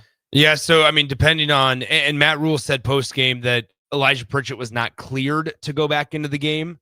He also said the reason Dylan did not go back into the game is because he couldn't run. So there's that piece to it as well. But yeah, so the offensive line, the way it ended was Turner Corcoran at left tackle, Latovsky at left guard, Evans at center, Rocco at right guard, and Tyler Kanak at right tackle. Yeah, so you got to get some continuity down, and then you got to dive into UCLA because you got your hands full on the road with a team that's coming off a bye week. That's take out that Kirk Cinetti butt whooping. They were probably one of the hottest teams in the Big Ten. Yeah, I mean, UCLA, you look at what happened. It started really back on October 4th. They beat Penn State at home 42-37. They win on the road at Michigan State 38-13. They beat Maryland at home 20-17. And then Indiana's just a good football team. I mean, Indiana put the beat down on Maryland on the road too. Right? And that was at Indiana, yeah. And so then a bye week, and then Nebraska traveling out west to UCLA. Jay, I just think that, there's still opportunities. There was somebody on the text line I wanted to get to. Let's see, here we go. Somebody said something along the lines of they didn't expect Nebraska to be competitive tonight. Happy that Nebraska's just competitive. USC is not an all-world team, though. This is what I go back to. It has to be the time. Like you can't keep on deviling and profiting off of, Nebraska was competitive tonight. Yeah, this like is not, that. we're past that. You got to be done. Yeah, we're past that. Right? We've already said we're past it. It was a competitive game. We just didn't do the things, to the magnitude to win. We just didn't. And we can't be like, at least we showed up and played hard. Yeah, we're past all that. Mm-hmm. We've raised the stakes in the football program for that. And Matt Rule wouldn't take that as well. I mean, I usually don't speak for him, but I know he's pretty competitive. And so as a competitor, he wouldn't take that. I think, they probably, I think they realized they missed an opportunity against a very gettable USC team. There's no disrespect to them. No. I think Lincoln Riley would tell you that. They're not a complete team or where they're at. And USC did a lot of things to leave the door open, too. And that's why he would say it. More penalties. And Maeva, not only because Nebraska played well in the secondary, decently well, he was inaccurate. Yeah. And there was a lot. There was a lot that it almost felt like as if USC was taking on the role of Nebraska the last couple of years. And that Nebraska was finally going to potentially take it over. It felt like USC came out here and they played, if you watched the Illinois game, like they played at Illinois. Bingo. Sleep at the wheel, woke up a little bit, made their run, and Illinois was able to continue to be effective offensively and was able to win the game, whereas Nebraska wasn't able to get back going, especially after Dylan went down with his ankle injury, and we'll see where that's at. And so I think with this game, you take it hard, just like any loss. I mean, people don't realize how much is invested, and that's why I always hate when people say, fire the coach and all this other stuff, and players as well. I know what I'm assuming what everybody puts into it. They don't prepare to lose. Now, you got to prepare to win, and you got to understand there's certain sacrifices you need to make in order to do so on the big stage, and you have a lot of regret, sorrow, anger, disappointment when you let yourself down and don't complete the mission against a very gettable USC team.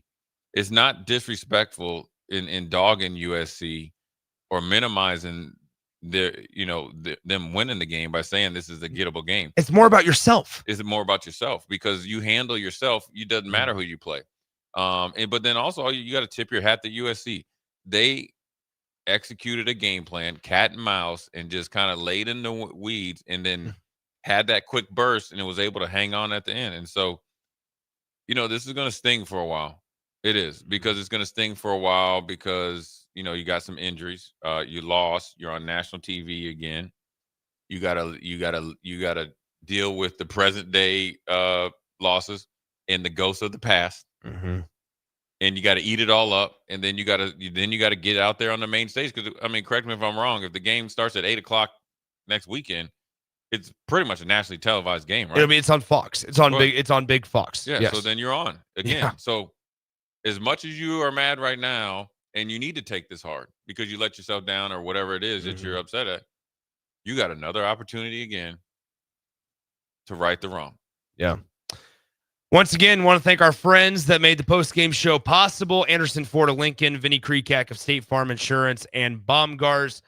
Jay and I let's wrap this up here in a few minutes. We're going to hand things off to DP and Austin Orman here in just a few minutes. They'll take you up through the midnight hours and continue to field your texts. There's a lot that we didn't get to. There's almost 1,000 people just watching on the video stream. That's how we do it. It is. I saw that we had 116 comments on the video stream. Similar number of texts. The engagement's been incredible. We just haven't been able to get to a lot of them. So make sure you even if you want to resend those in, make sure you stick around. DP and Austin will give their thoughts first and foremost, and then obviously include you guys in the conversation when necessary. But Jay, once again, thanks to our friends Anderson Ford of Lincoln, Vinny Krekak of State Farm Insurance, and Baumgars.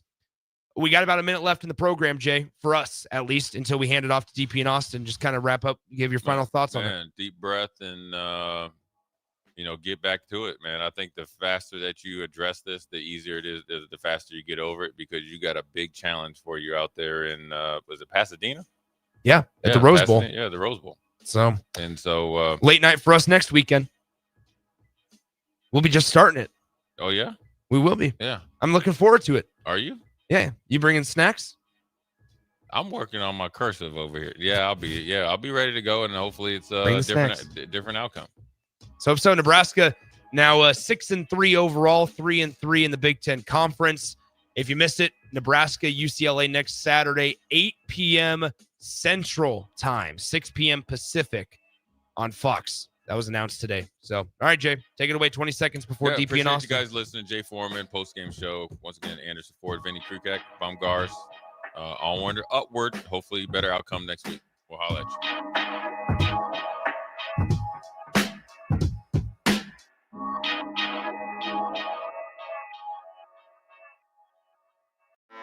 Anderson Ford in Lincoln has 2 convenient locations, which means 2 times the customer service, 2 times the inventory, and 2 times the ability to get you in the car of your dreams. Whether you visit us on the north side or the south side, you'll find more selection and a team that's always on your side. When you're looking for a better way to buy your next Ford, visit Anderson Ford in Lincoln, where exceptional service meets unbeatable selection. Hey there, this is Paul Shield, owner of High Electric. I want to thank our friends and loyal customers and introduce High Electric to those looking for a new electrician. We've been serving the Lincoln and Omaha area for over 30 years, from design to install, upgrades, and repair.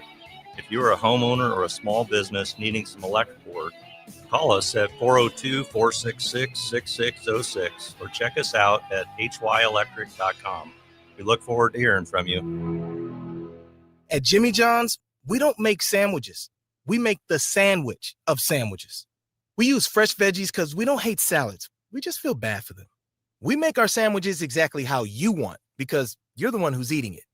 And we bake bread all day, every day because stale bread isn't bread. It's croutons. Sandwich history is written by the victors.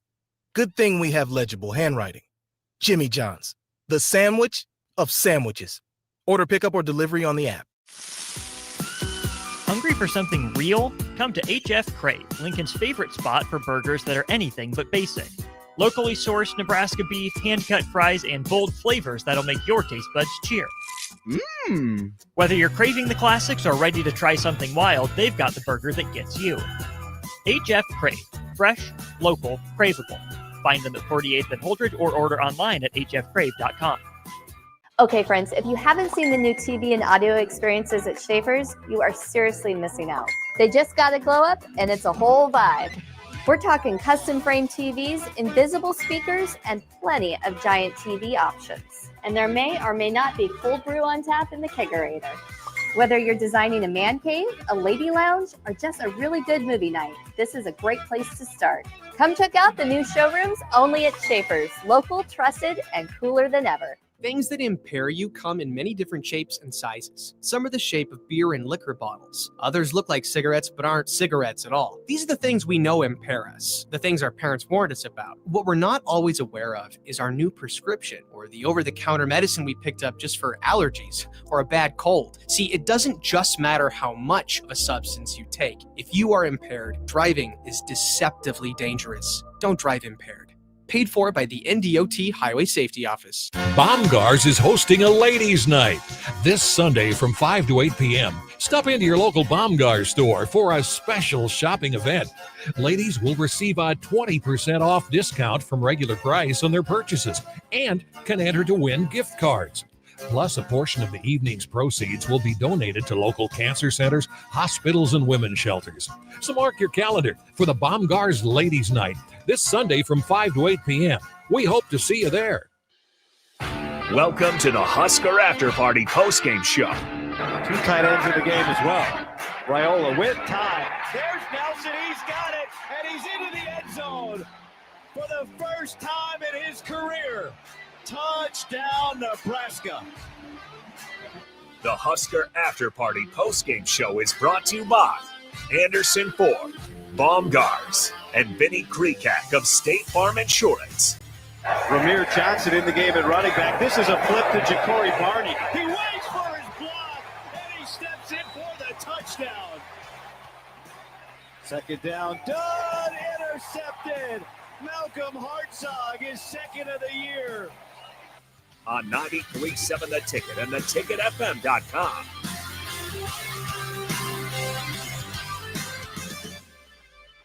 Here we go. We are off and rolling on the Husker After Party. A little bit dour of a party as Nebraska falls to USC 21-17. Huskers are 6-3 on the season, back even with a 3-3 record in Big Ten Conference play. Austin Norman, DP, with you for as long as you want us to be. 402-464-5685. It's as much about you as it is about us. DP, a great night if you live in Southern California. Other than that, a little up in the air. Dodgers win the World Series 5-4. Will Smith comes through with a solo shot in the 11th, and it was a late touchdown for USC as well. Trojans score the only Nebraska did get a field goal early in the fourth quarter. USC did score later in the fourth quarter. Good response drive from the Trojans. They score last. They laugh last. Trojans 7-2. Huskers 6-3.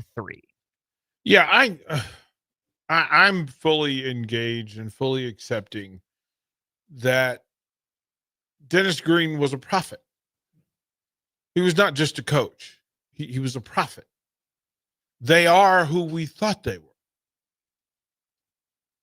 They were who we thought they were.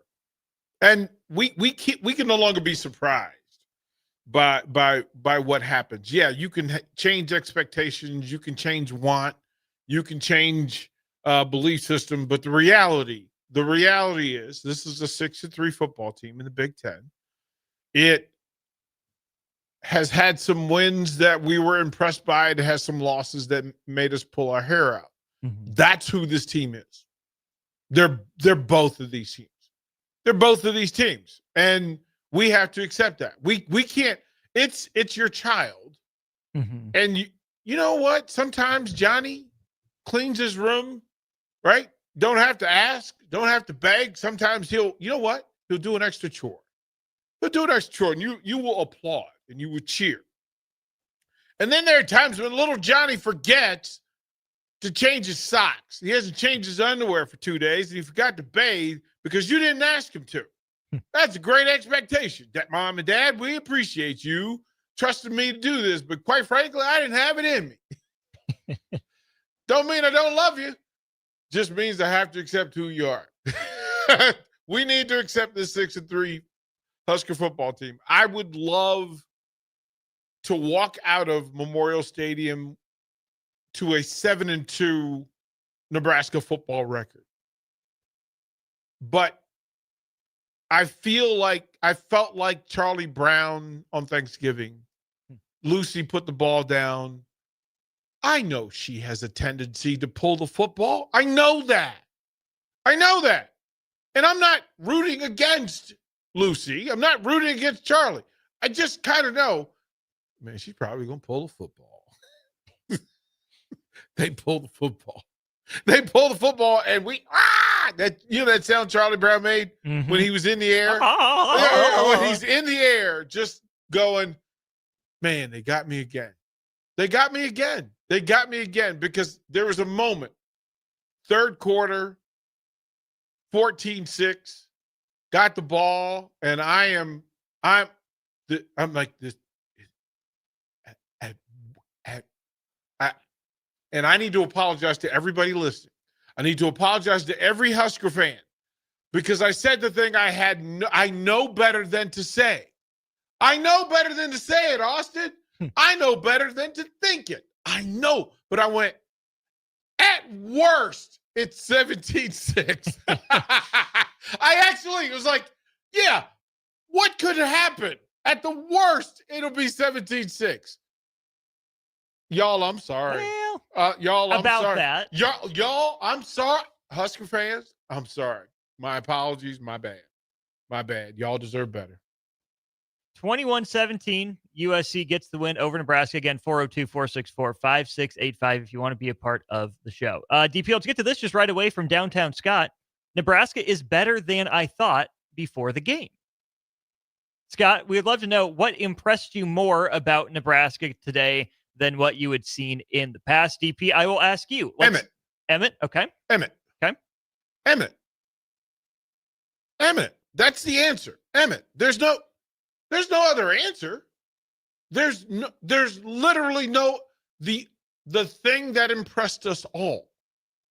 And we can, through Emmett, give some credit to the offensive line. Mm-hmm. Right? Because to that point in the game, again, 14-6 before the fumble. Right? Then we can say you ran the ball well and there had been no sacks. Mm-hmm. There were no sacks. Okay, offensive line. Okay. Y'all are having a Big Ten, big time football game against a team that you thought you're going to have the opportunity to do it against. And then. There you go. There's the poll. There you go. Downtown Scott says, I was impressed Nebraska playing toe-to-toe with USC. I hoped for a win, but didn't expect it to come without some amazing special teams plays or takeaways. Not much going on in the special teams department aside from a doink I would say questionable game management at that point, but I don't know the conversations on the sideline. I would also say takeaways. Andrew Marshall made a heck of a play. He's coming. It's getting there. It's getting there. Hold on. Yeah, and walking away. He walked away. He'll have his moment. He can check the replay. Yeah. Nebraska didn't make a huge play on special teams. Nebraska didn't capitalize on its takeaway. And really, in a game that came down to the fourth quarter, to me, I felt like the third quarter decided this game. Nebraska up 14-6. Huskers get the ball to start the third quarter. Kickoff goes out of bounds. You essentially get a free first down. You go 3 and out, 3 plays for 7 yards. You punt the ball to USC, and then Andrew Marshall makes that play right away. Kind of baits Maiyava into that interception, trails the receiver, playing a little bit in his zone. Nebraska takes back over less than a minute after it gave the ball to USC via the punt. Then the fumble. You get a first down, essentially. 4 plays just for 1 yard. Then by the time it's all said and done, I think Dylan Raiola tried to do a little too much. That's when you live to fight the next play, it looked like. But your defense holds. USC gets the ball back, again, about a minute after Nebraska took it away, and Nebraska holds up. They forced the turnover on downs. They did it. They held up at midfield. They stopped a run for minimal gain. Wasn't pretty, but they found a way to do it. And then you drive a little bit. You end up getting 6 plays for 20 yards at the edge of Cunanan's field goal range. His career-long 52 happened this year against Cincinnati. And you don't capitalize. You don't make the field goal. And the 2 guys that were on the field at that point, TJ Lateef and Emmett Johnson, had run a combined 22 times for about 111 yards. You don't trust him to get 1 yard. 1 yard on 4th and 1. Field goal misses. USC then DP goes down and scores a touchdown, put the ball in Jaden Maiyava's hands. Nebraska gets a field goal to answer after USC ties the game. USC scores early in the fourth quarter after Nebraska kicks the field goal. Nebraska did get 2 more cracks at it, but man, 3 missed opportunities in the third quarter, all with, momentum behind you coming out of halftime or short fields. Nebraska didn't capitalize on a single one of them. That kind of felt like the game to me. Well, I mean, there were still opportunities, but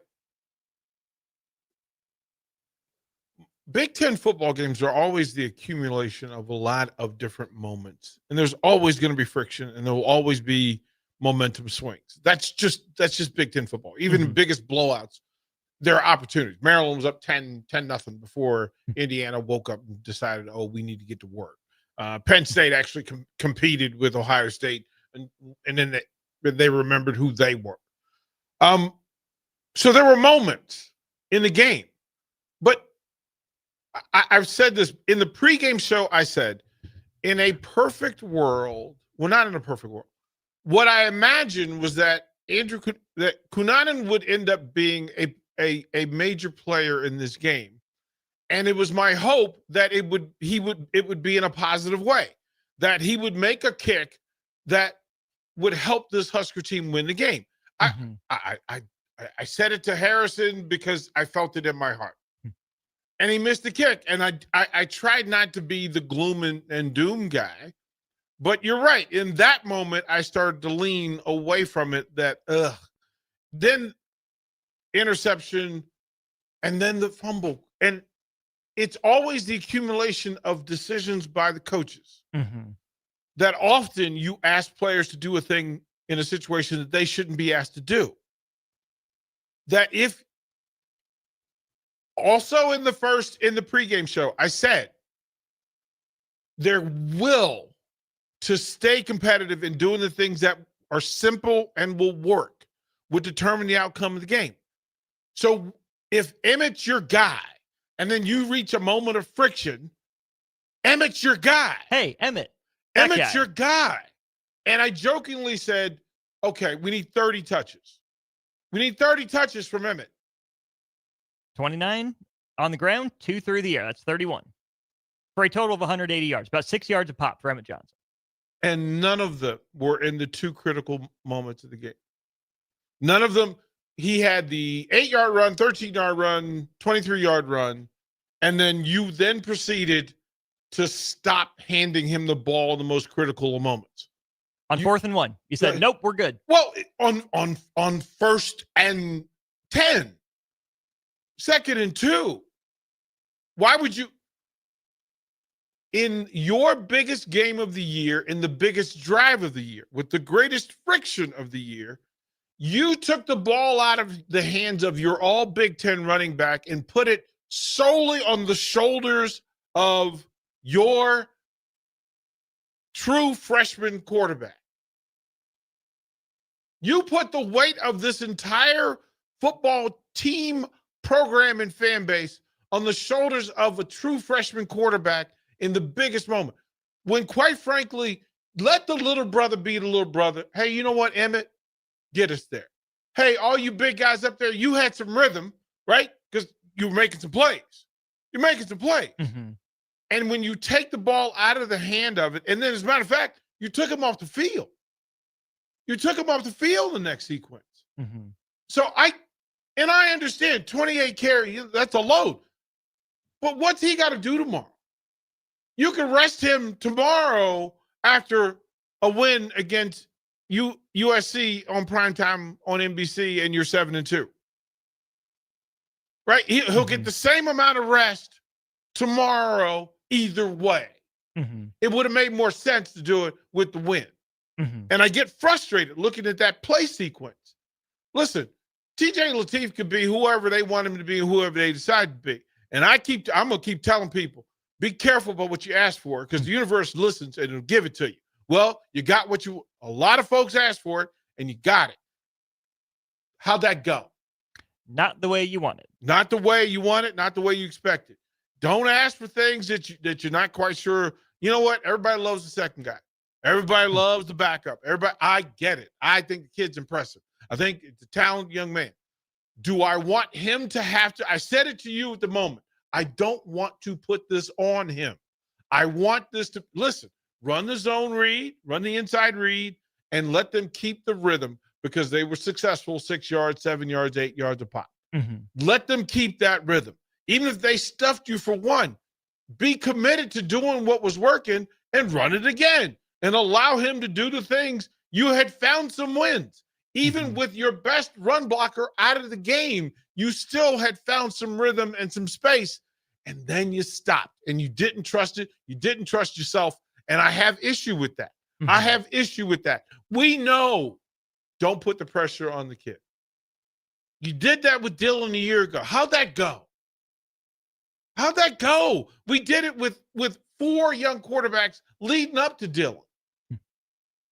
Do we not learn? Do we not learn? And I don't understand. They know their players. Cool. Maybe they know something we don't know. But they better make sure the players know. Because you lost a game that you could have won tonight. And that's the 3rd one this season. Listen, we don't expect perfection. But to tell me that they were some choice decisions away from winning tonight, they were some choice decisions from winning at Michigan, and there were some choice decisions in play calling against Minnesota, or in preparation, or in planning, or in film study, or whatever it is. Sometimes it's the responsibility of the coach to protect the player in what they call and what they ask them to do. I don't think that was done in the second half. 402-464-5685. Keep your thoughts rolling in. 1853 says they handed Emmett Johnson the ball on 4th down and he tripped on his own feet. But Not do true. you know? No. See that. Here's the thing here. I screamed twice in the 4th quarter. One, they went under center, and I asked why.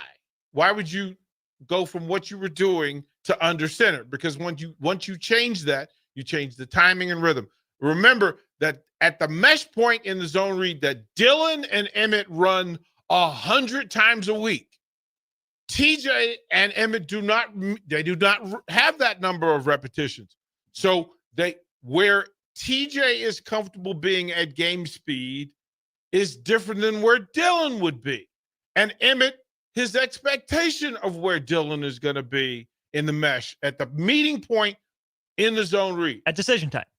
where Dillon does. And here's the thing. If you go back and watch it, it was actually an RPO because Lindenmeyer went flat and got his head on a swivel as though he was expecting to pass there. Remember, he came in motion, went right past the edge, and turned his head back like that was going to be the next thing. And I don't know what they practiced or how often. But you change. It's no different that when you change a quarterback, you change the cadence. The pacing changes. The way you receive the ball changes. The way it's delivered changes. It's different. It's different. So do what had worked. You had done it before. You just didn't do it. You put it on a freshman quarterback. That's what it was. You left the game in the hands of TJ Lateef, and I would argue that you didn't do enough to support him, either by putting too much on his plate or putting not enough on the defense's plate. You can see the freshman, I would argue, mistake DP where TJ Lateef goes out of bounds on 3rd and 6. If he runs forward, hey, that's a first down. You know, good on him. Maybe it's the clock awareness to get to the sideline because he didn't have timeouts. But man, that seems like a freshman play. Go for it. Put your head down. Clock will stop. Everyone is close. You can clock it or you can run a play immediately, which is why I liked what Nebraska did on 4th down. Run something quick to Emmett. Everyone's going to be pretty much in the same position. You can get 2 play calls in and go pretty quickly. Problem was, it didn't work out. I said this earlier in the year. I forget the exact context. I think it was something NFL related. The common talking point for young quarterbacks is you don't want to ask them to do too much. You want to keep it simple. I understand that. Do what they are good at. Do what you know they can do. I do think there's a point where you take too much off the defense's plate, though. If you like Lateef enough to have him in the game at that point, well, you have a choice. I agree. But if you like him enough to have him in the game, whether you have a choice or not, obviously a heavy dose of Emmett will suffice. But isn't that also why you go pay for Dane Key? Do you look to Isaiah Hunter, your other playmakers as well? At what point is it up to them to win early off the line of scrimmage and make life easy when you need to do something a little bit different? Well, they know what TJ has a better grasp of. They've seen in practice. And they know what scripts he's worked from. They know that sometimes it's maybe not even the ability to actually run the play. It is being able to call the play out and put the verbiage together to communicate to the teammates what they want run. So sometimes it's a matter of this or that. Not that he can't do it, but do I want to ask him to do it? The guy out there that I can trust is Emmett. And as quickly as I get Emmett the ball, now it could be, you know what, Emmett, I'm going to get you outside on a linebacker. Let's see if we can make a miss. Right? Make a miss. Okay, we can do that. But there's the difference in the second half was that USC's playmakers made plays. Nebraska's didn't. Every time they drop, we see y'all. They're trying to get on TV, so we'll get them out there. There we go.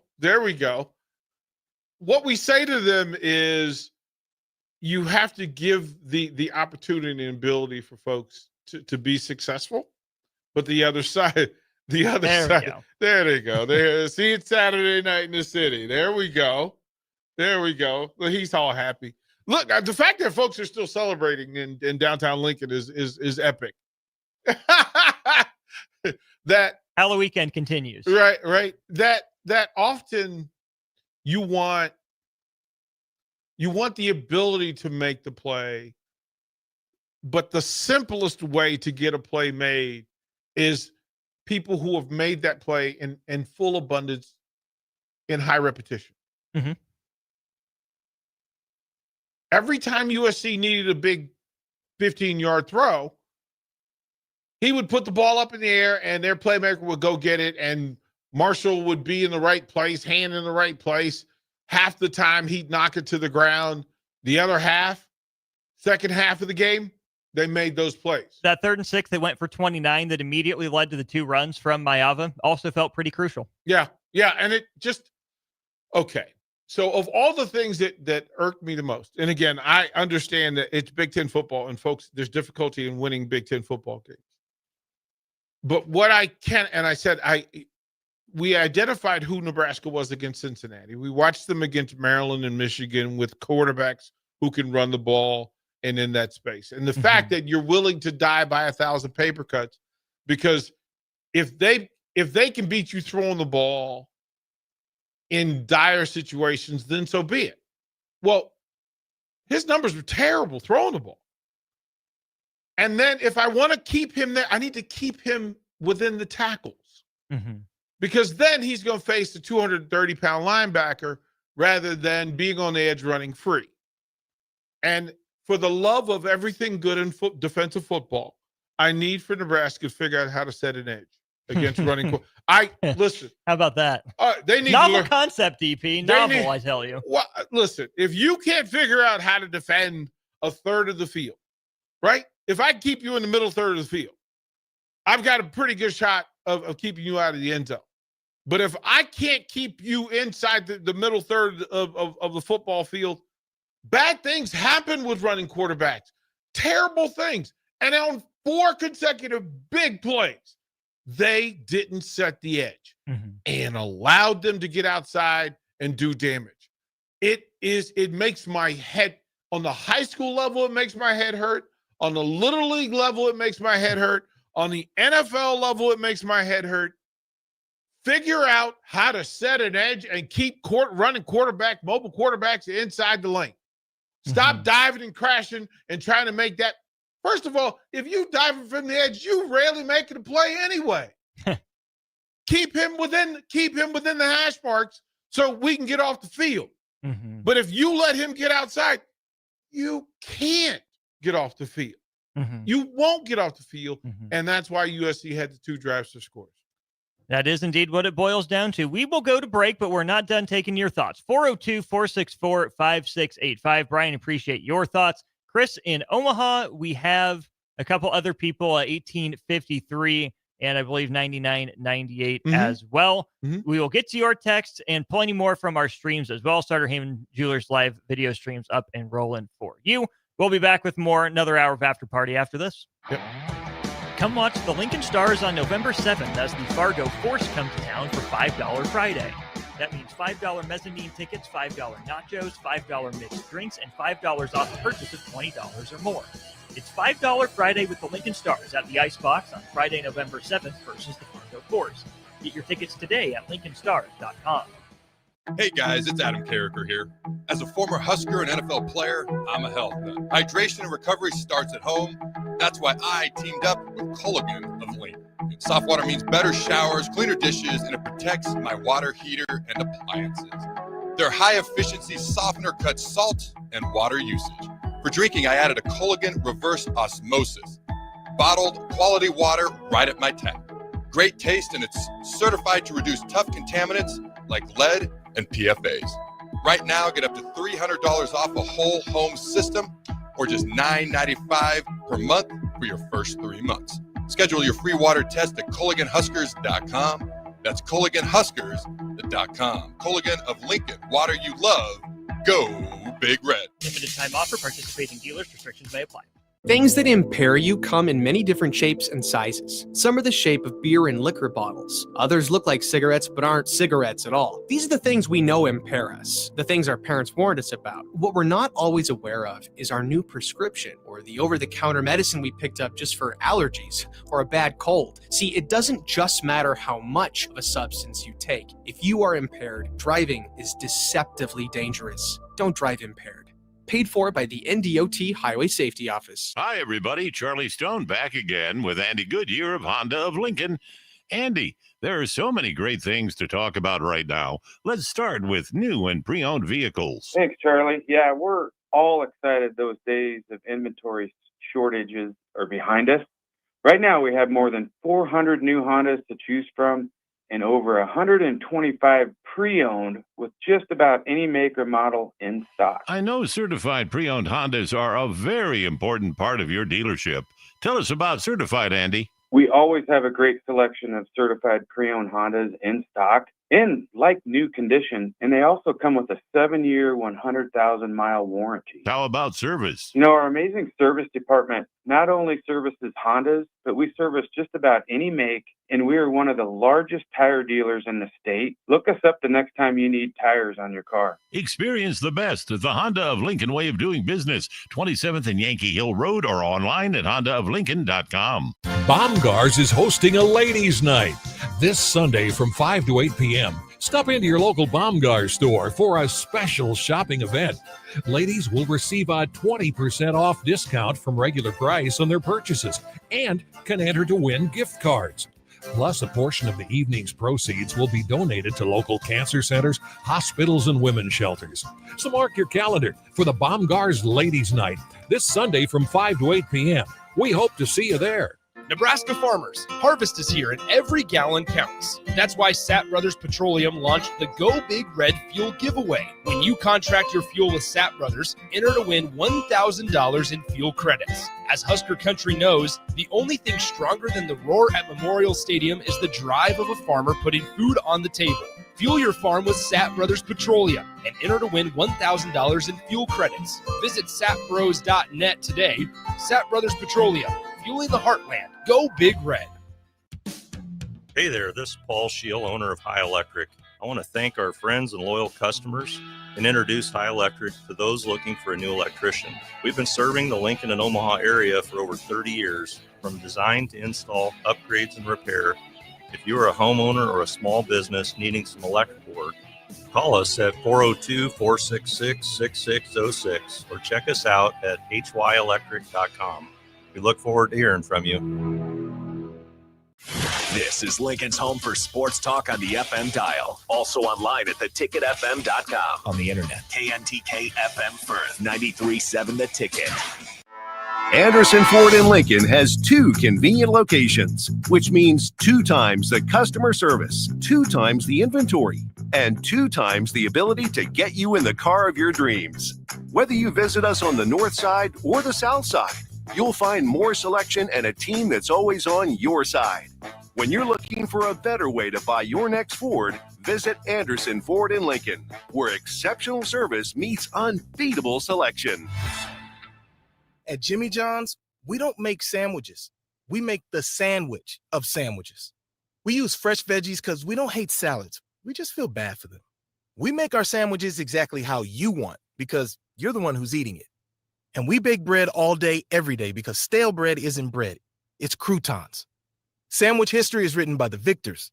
Good thing we have legible handwriting. Jimmy John's, the sandwich of sandwiches. Order pickup or delivery on the app. MWR is dedicated to building attractive, affordable steel buildings that exceed your expectations. From commercial to residential to agriculture storage, steel buildings are cost-effective, attractive, and versatile. Plus, they're a lasting investment and an ideal choice. MWR uses Sentinel Building Systems out of Albion and can service you all over the state and region. If you have interest in a steel building, post frame building, or fencing, give MWR a call today at 402-980-5273 or go to mwrbuildingandfence.com. Welcome back to the Husker After Party Postgame Show. The Husker After Party Postgame Show is brought to you by Anderson Ford, Baumgars, and Vinny Kreekak of State Farm Insurance on 93.7 The Ticket and theticketfm.com. Here we are rolling right along on the Husker After Party Post-Game Show, 402-464-5685. Austin Norman, DP, with you as long as you have stuff to talk about. DP, I'm going to hand this over to you to make sure our friends on Allo are still getting content they so desire. Thank you, kind sir. Greatly appreciated. And yes, there's a ton of folks on YouTube. We appreciate you folks. We do see you, and we will get to those comments as well as you folks on the text line. We will start on the text line side. Texter 5769 said, at least we didn't lose by 3. A loss is a loss is a loss. I know there are people that care how the amounts and how it plays out. I don't think we're surprised by the loss either. I think if we're not surprised by this team being 6-3, what we want is the hope and idea that 7-3 is more likely than 6-4. I think that's a fair statement. That the 7th win. We would like the 7th win to happen. We'd like for it to happen next week in Los Angeles against UCLA. 8 o'clock start. All of the things that are required in the space, we don't know.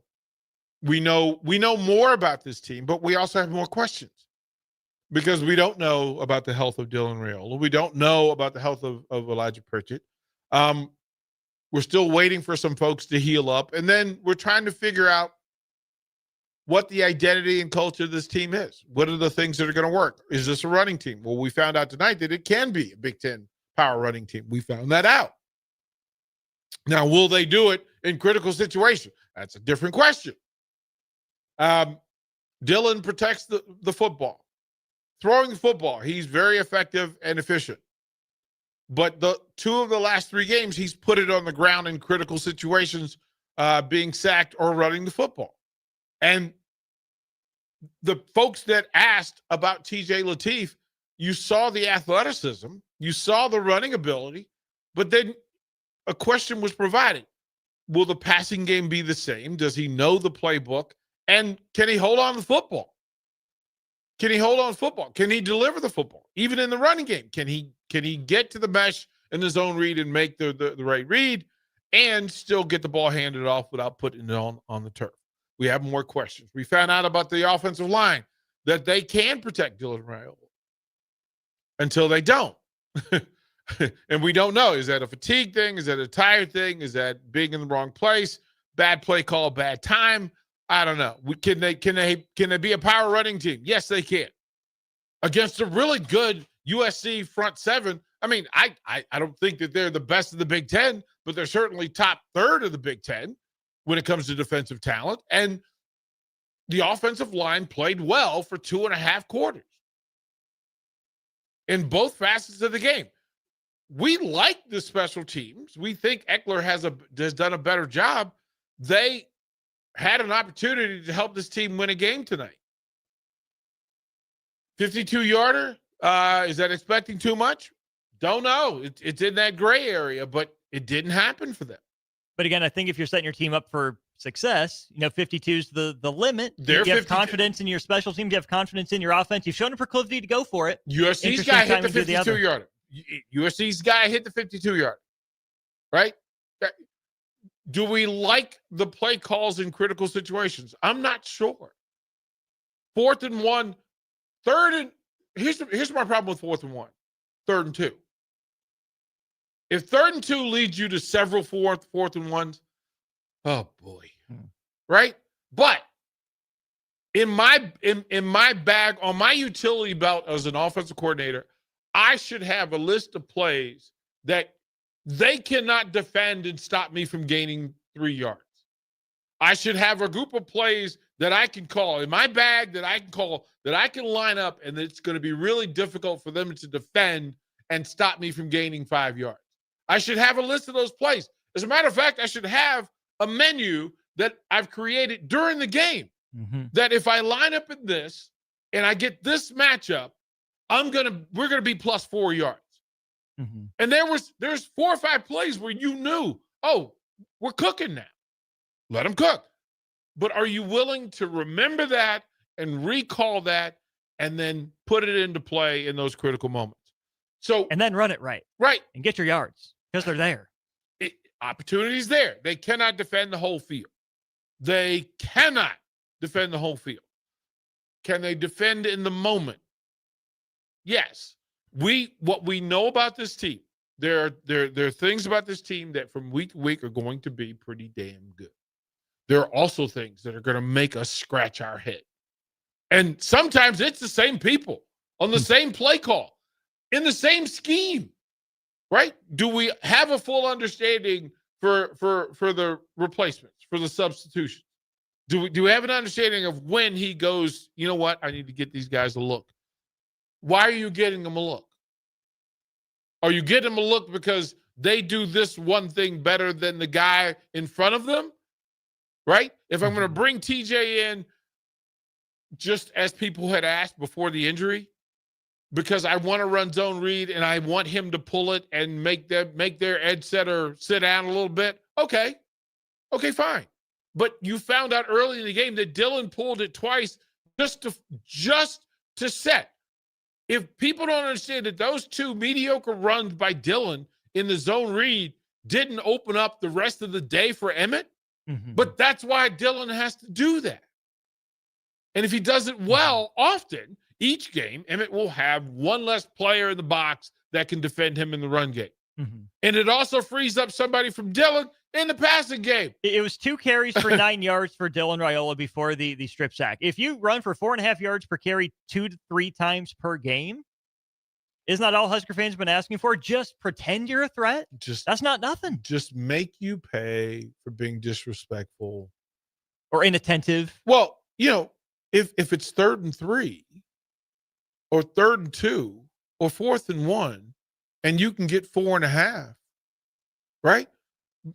Remembering that you could call the RPO.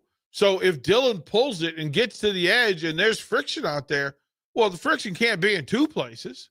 It can't be in 2 places. So if everybody comes up to defend him at the line of scrimmage, Dillon can throw to any one of those receivers. That's what the RPO game is about. I just don't always understand why they call when they call it. And it shows. It shows. So it's a big part of it. One more from the text line before we get through. They kicked the same ball in the Cincinnati game and it worked. It helped win the game. This one didn't work out. Doesn't mean it was the wrong decision. I'm not saying it's the right or wrong.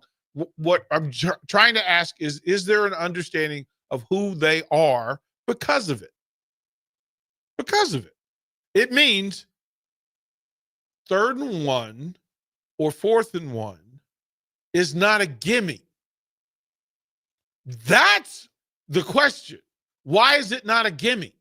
Why haven't we figured out how 4th and 1? If I said that you could win 2 more Big Ten football games by being absolutely positively sure that on 4th and 1 you can get 2 yards, it changes the entire season. But in 2 particular cases against 2 different defensive teams, you chose one thing one time and one thing another, and it did. I want to know, can you get – because teams seem to not have a problem against Nebraska. Right. So there's a way. I just want to know who they are. Why can other teams find the way, but Nebraska can't? Like what? Listen, they knew zone read, the edge is going to crash. He can pull it and get outside. Jordan can pull it and get outside. They did it 4 straight times. 4 straight times. Why? You are who you are. You are who you are. USC figured it out. USC's passing game wasn't good. Certainly not tonight. It wasn't. It wasn't good. It was good when they needed it to be good. In the moments. They went to the thing that they could count on. I don't know why it's complicated to not know what works for you. In game 9. 17 points. Is 17 points enough to win a Big Ten football game? Ought not to be. It really, probably not. Right? You can't tell me that Dana Holgerson went into tonight thinking, I need to score 17 points. That's our mission or our goal. No. And if you said 17 wasn't the number, then get in the lab and tell me what went wrong. I also think that if you said to Nebraska, you're going to hold USC to 21 points, every single coach and every single player thinks they win the game. Yes. Count it. Bet. Without a doubt. Done. Yes. Done. Please, so, sign me up. Right? You'll take all the defensive flaws. You'll take the things that they missed. Okay, but you only gave up 21 points. You gave up 3 scores. Hey, 4 scores. Whoa. Yeah, 4 scoring drives. Yeah. 2 touchdowns, 2 field goals. goals. My goodness. Oh, my goodness. You would cheer for that. So there are no absolutes. We're just trying to get to the right answer. We don't have to have the answers. We need to get to the right question. What is this team? Well, it's a 6-3 team in the Big Ten. It is a middle of the pack Big Ten football team. Guess what the record is in the Big Ten, DP? They're average. They're 500. They're an average team in the Big Ten. They lost to the top third. They beat the bottom third. Helped identify who the bottom third is. Now you got some middle third folks that are going to lean on each other for the next 3 weeks, right? Because UCLA is a middle third. What we thought it was a bottom third, it's a middle third. Mhm. Penn State, we thought it was a top third. It's a middle third. Even at 3-5, it's a middle of the Big Ten conference team. Mhm. Okay. And then, we get to, you get Iowa.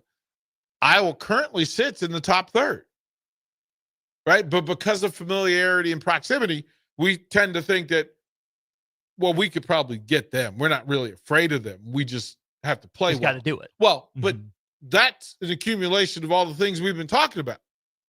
Can tell me you're going to beat an Iowa team if you don't know what you're going to call on 3rd and 2 and 4th and 1. If you can't beat a Minnesota team In that critical- also got manhandled by Iowa. In critical situations, can you master 3rd and 3, 4th and 1 against Iowa and Penn State? Because if you can do that, you'll also do it against UCLA. You'll get it against UCLA. Now you'll get away. You got away with some mistakes and flaws against Northwestern that did not work against USC. I don't know if they're going to work against UCLA on the road at night in Los Angeles. I don't know. If the text line can tell me, you were better than me. I don't know. Austin, I would love to think. Winnable game in UCLA. Winnable, yes. Given, never. No. This program is not at a spot where you have givens anymore. Plain and simple. Because Denny Green, they are who we thought they were. I keep saying this. Nebraska had advantages against USC. You saw some of them. You saw Emmett Johnson. You saw an offensive line that, for the most part, looked better. You saw TJ Lateef, I thought, overcome some of the freshman jitters early on. I mean, fumbling on the first time he touches the ball, dropping the snap, certainly not a good look, but he's a freshman. You ran him out there. Your offensive line, I thought, gave him time. He looked mobile. He looked elusive. Nebraska's secondary, fine, solid, held up. But then, DP, it comes down to the moments that we keep talking about. And why do you go get good players? Number one, I think it's to avoid moments. Be good enough that you have the ability to avoid having those pressure moments. But Nebraska's not there. So why does a program like Nebraska have dudes that it wants to point to, that it wants to highlight, that it wants to circle, it wants to get the ball to? Because it's in games like this. Because Matt Rule continues to say they expect to be in games like this.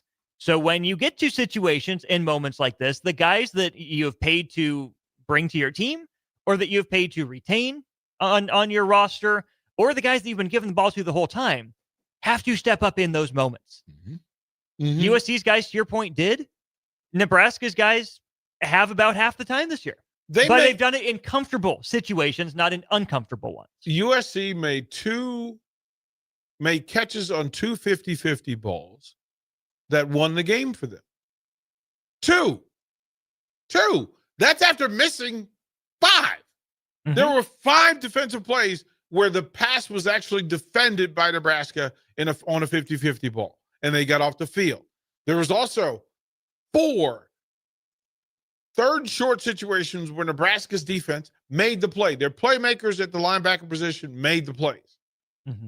There were 2 where they didn't, in critical moments, where the edge didn't set and they got outside, and it's the old busted play. Accumulation of 4 plays on defense, accumulation of 5 plays on offense where something terrible happened, tripping at a mesh point, fumbling on a sack, getting your ankle folded over twice in those moments, and then a drop ball in the end zone, or a drop ball on an out pattern that, quite frankly, keeps USC's offense on the sideline. Nebraska with the ball at the 35-yard line of USC if you can catch the out pattern on the sideline. This is who they are. They're going to make margins they walk. They're going to make some of the plays, and they're going to fail at making some of the plays. What we want for them, and I don't think it's selfish. I think what we want for these young men is to figure out how to make these plays, how to make them more often. We always said, do less, better. And if we can get through, TJ, we're going to put you in the game.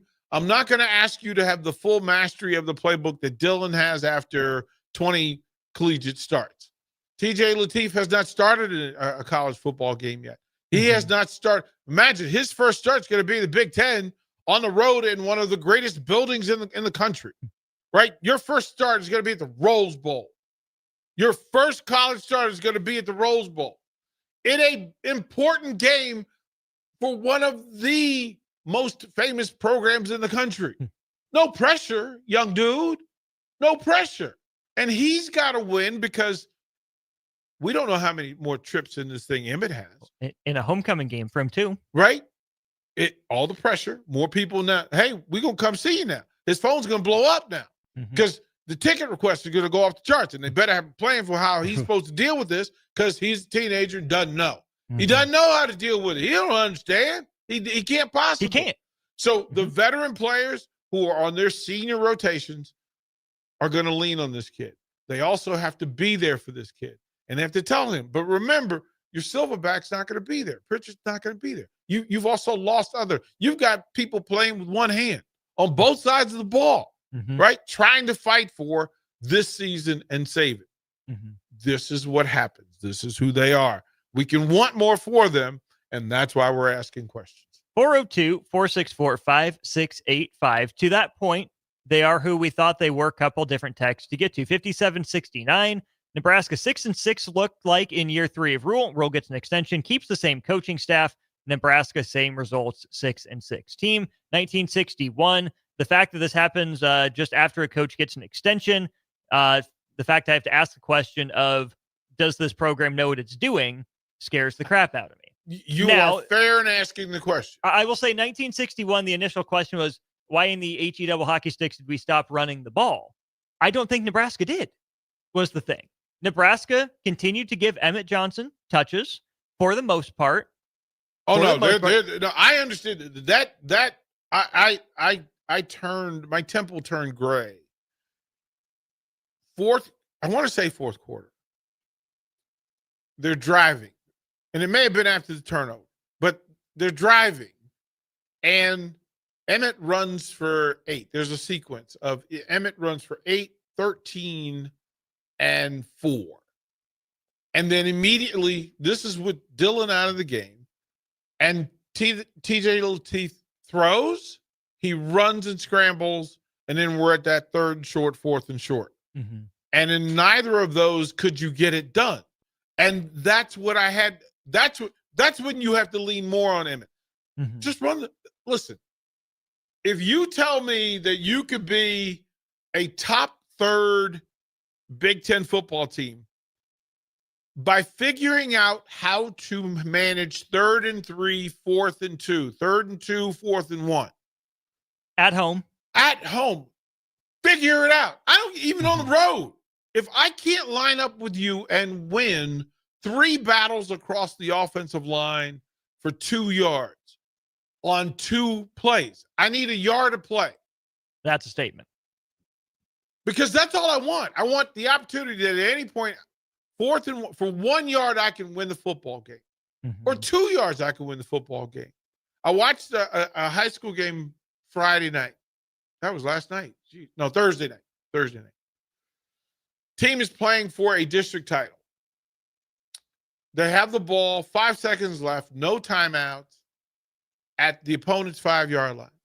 And it's a 3-point game. And if they win the game, they win the district title. It's a wrap. If they tie it, then they'll go to overtime, a chance to win the game. I am screaming at the top of my lungs. You better go for it. You better have a play that gets you 5 yards in 5 seconds. One, because I know you drill. With 5 seconds, I can get 2 plays off, 2 out routes. I can run 2 slants. I only need 1 slant to get 5 yards. And you can't cover 5 yards in that space. You can't do it. If I take the snap, throw to the pylon, you're going to beat the defensive back there unless he's cheated to the outer third. If he cheats to the outer third, I throw it away. I pump fake on the next play. You run the slant. I throw you to green at the goal line. Ball game. We're good. But I know that, and we practice that. We drill it. They kicked the field goal to tie the game, send it in overtime. Opposing team gets the ball, they score a touchdown. You got to score a touchdown. Guess what? It's 4th and 5. Oh boy. It's Here we 4th go. and 5, and you're in the same situation, except now, if you don't get the 5, you lose. You lose, right? Why not just make the one play instead of putting your defense out there for 4 plays and your offense out there for 4 plays? For one play, 5 yards, you can win a title. That's a coach's dream. That's a coach's dream, and people make the mistake, and they call what they call for a variety of reasons. I've never been inside of Dana Holgerson's head. I don't know. But to me, with a true freshman quarterback, 3rd and short, 4th and short, if I have an all Big Ten running back and a national champion at one guard position, a veteran center inside, another veteran at guard, with 2 attempts, I probably can keep the ball and keep their offense off the field. That's just me. Fair to say. Let's talk about the other side of the ball. We'll take our final break of the show. When we get back, we'll discuss the rushing defense. The receiving numbers, the passing numbers, not pretty for USC. The rushing numbers, on the other hand, Halloween-esque for Husker fans. Did you read Crowbait? Read Crobate's text before we go. Crowbait, clocks roll back an hour tonight, so you guys can go an extra hour, right? DP. Hilarious. I'm going to the airport in an hour and a half, so we'll figure that out. We'll be back with more after party. Yeah, bro. Hey guys, it's Adam Carricker here. As a former Husker and NFL player, I'm a health nut. Hydration and recovery starts at home. That's why I teamed up with Culligan of Lincoln. Soft water means better showers, cleaner dishes, and it protects my water heater and appliances. Their high-efficiency softener cuts salt and water usage. For drinking, I added a Culligan reverse osmosis.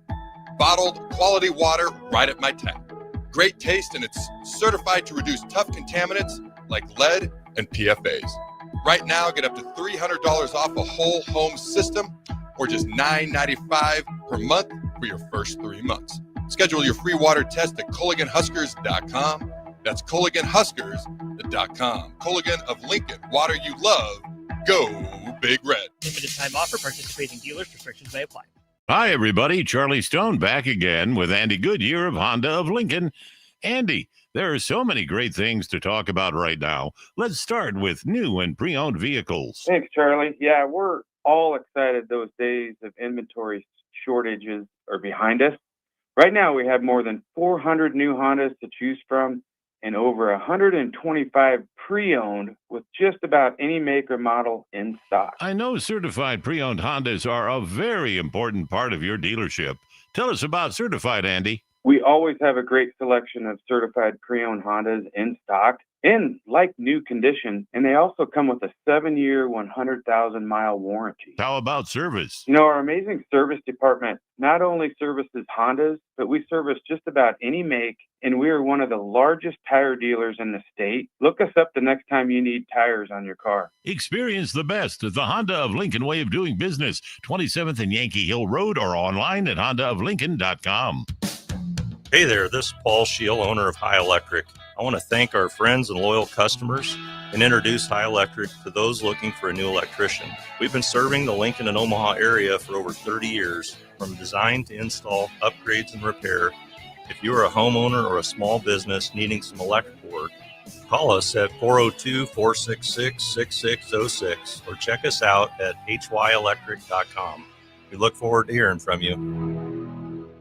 Hi, Sean Callahan here, and I've got some great news for you. Koppel Chevrolet GMC is proud to be the #1 fastest growing GMC dealer in the Omaha and Lincoln metros. Koppel is also celebrating its 50th anniversary. We want to say thank you to all of our customers that have helped us reach these milestones. So come see why so many customers, including myself, are choosing Koppel Chevrolet GMC for their automotive needs. Please check us out at koppelcars.com. Empire Netting and Fence delivers top quality netting and fence solutions.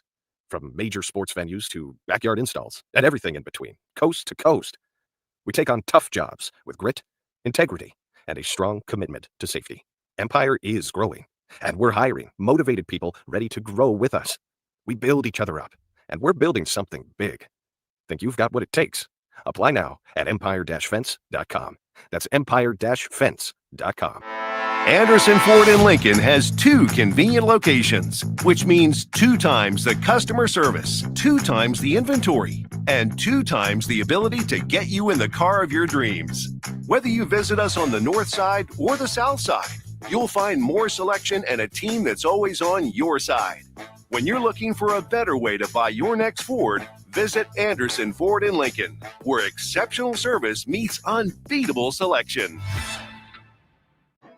Big news, Nebraska. Love Omaha is now Love Nebraska. This is more than just a new name. It's a tribute to what Nebraska represents in the world of volleyball. It's still the same team with the same mission, led by players you know and love. Now backed by a new ownership group led by Jordan Larson. As Love Nebraska, they're entering an exciting new chapter, pushing for a championship title in 2026 and building new opportunities for the next generation of players across the state. They want you with them. Let's show the world how Nebraska plays volleyball. Join the movement at lovneb.com and sign up to become a Love Nebraska insider today. Mike, the insurance company wants us to replace the roof. Wait, what? I thought everything was fine. Yeah, it says right here our roof is too old and they won't be able to cover us anymore. I guess it is 15 years old. Hi, I'm Austin with Roofing Service Company. We help homeowners with their roofing and siding projects. Financing options are available, and we can get you under a new roof no time at all. If this sounds like you, visit roofingservicecompany.com. That is roofingservicecompany.com. Things that impair you come in many different shapes and sizes. Some are the shape of beer and liquor bottles. Others look like cigarettes but aren't cigarettes at all. These are the things we know impair us, the things our parents warned us about. What we're not always aware of is our new prescription or the over-the-counter medicine we picked up just for allergies or a bad cold. See, it doesn't just matter how much of a substance you take. If you are impaired, driving is deceptively dangerous. Don't drive impaired.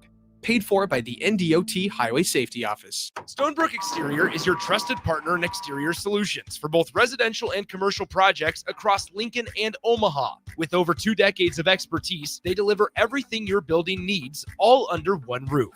From roofing and siding to gutters, wall systems, custom masonry, and metalwork, Stonebrook handles it all with precision, safety, and professionalism. Take the worry out of your exterior projects. Choose Stonebrook Exterior, where quality, safety, and service come together seamlessly. Visit stonebrookexterior.com or call 402-438-5559 to get your free quote today. Welcome back to the Husker After Party Postgame Show.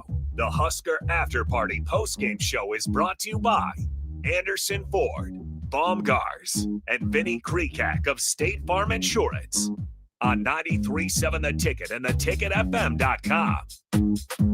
That's right. Rolling along here on the Husker After Party Postgame Show. Austin Norman and DP here with you. We'll make this the final segment. We're out of breaks after this, but we still got plenty of time as much as you have on your mind. We will take 402-464-5685. A couple different comments, couple different tacks here, DP, on the running game. Chris in Omaha says made the USC running back look like Reggie Bush reincarnate on the football field, of course, with eligibility. And some other people chiming in about hate seeing the 3-man front, the odd front didn't work for Nebraska. Huskers continue to get gashed against the run. The final numbers for Nebraska allowed on the ground. Miller goes 18 for 129 and a touchdown, long of 16. Mayava 11 for 62, a touchdown, long of 17. Jackson 5 for 20 and a long of 10. You think about Minnesota, you think about Northwestern, you think about Michigan. It was the long plays that went for touchdowns. This is a different kind of pain, DP. If you look at the big plays for USC in the running game, they are credited with 10 rushes of 10 yards or more. 10, 15, 13, 16, 15, 11, 17, 16, 16 for a touchdown, and then 13 about halfway through the fourth quarter. Nebraska didn't give up the big run, but man, USC gashed Nebraska on a similar concept, if not the same concept, over and over again. Yeah, it is the thing that you are who you are and you can't get out of your own way. This is what they know best, schemes that they know best.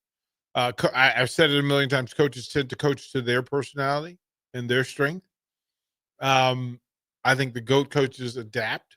Mhm. You have a foundation, but you adapt to your talent. So if you're a big team, it's helpful to play big team football. If you're a fast team, Play fast team football. it's that, but you have to know it and you have to be comfortable in it. Not only comfortable with it, but you have to be able to teach it and you have to be able to develop it. Mm-hmm. Now, maybe they're in the development phase of having, because those are young players out there eating up those reps in those moments. Mm-hmm. I think that's kind of who they are. They're not fully formed in those defenses. Remember, you're talking about new defensive coordinators, new coaches at the positions, new schemes, and then I think Buddha and the secondary have some, but even the young people have taken over parts of the secondary. So, and it's a lot to put on Big Ten running games, and USC is a prominent. I mean, forget about their levels of struggle running the football. It's still USC. Mm-hmm. Look, I was standing on the sideline when they came out the tunnel. Them offensive linemen, those are some massive human beings. Massive human beings. Who can move? Mm-hmm. Who can move? And Nebraska they don't have Ty and Nash. They don't have the big thickums up there that can eat up space. Ty was at the game, just couldn't help Nebraska on the field. No more eligibility, bro. He's getting paid these days. So it is a big problem. It is a big problem if your scheme doesn't help you win games, and that's part of the deal, is that you have to adjust. You have to, in-game management has to adjust, personnel has to adjust, and it just hasn't happened. So, yeah, they took the beating. But, I mean, think about it. Nebraska had its way in the run game.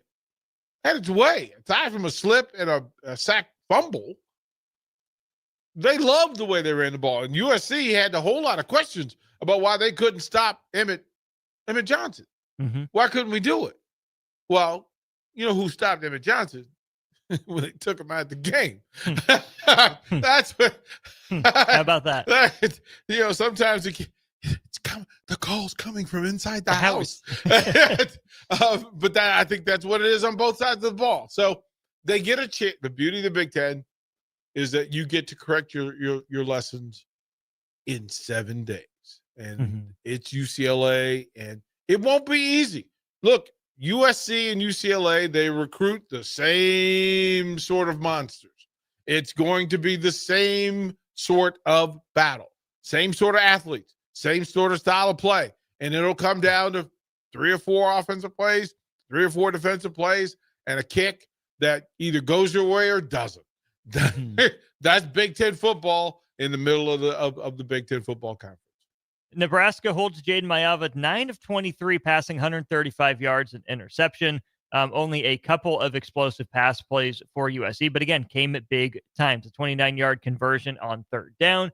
You also see the flea flicker go for 40-plus yards, give USC a little bit of a spark as they look to put that game on ice. But again, DP, you hold USC. They had 4 players with 2 catches, nobody with more. Mekhi Lemon, 2 catches, long of 16. Hines had the 29-yarder, and then Richardson had the 43-yarder.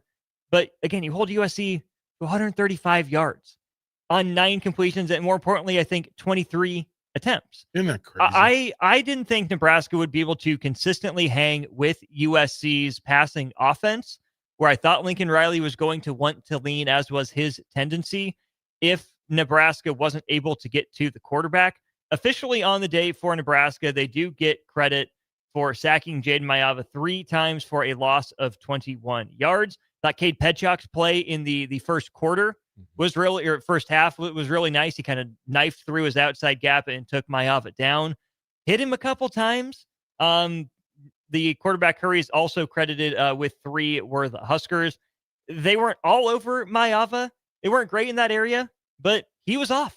Nebraska only took advantage once with the Andrew Marshall play, but then they weren't able to provide themselves any more cushion when USC was out of rhythm. Let me say this, that Nebraska passed for 98 yards today.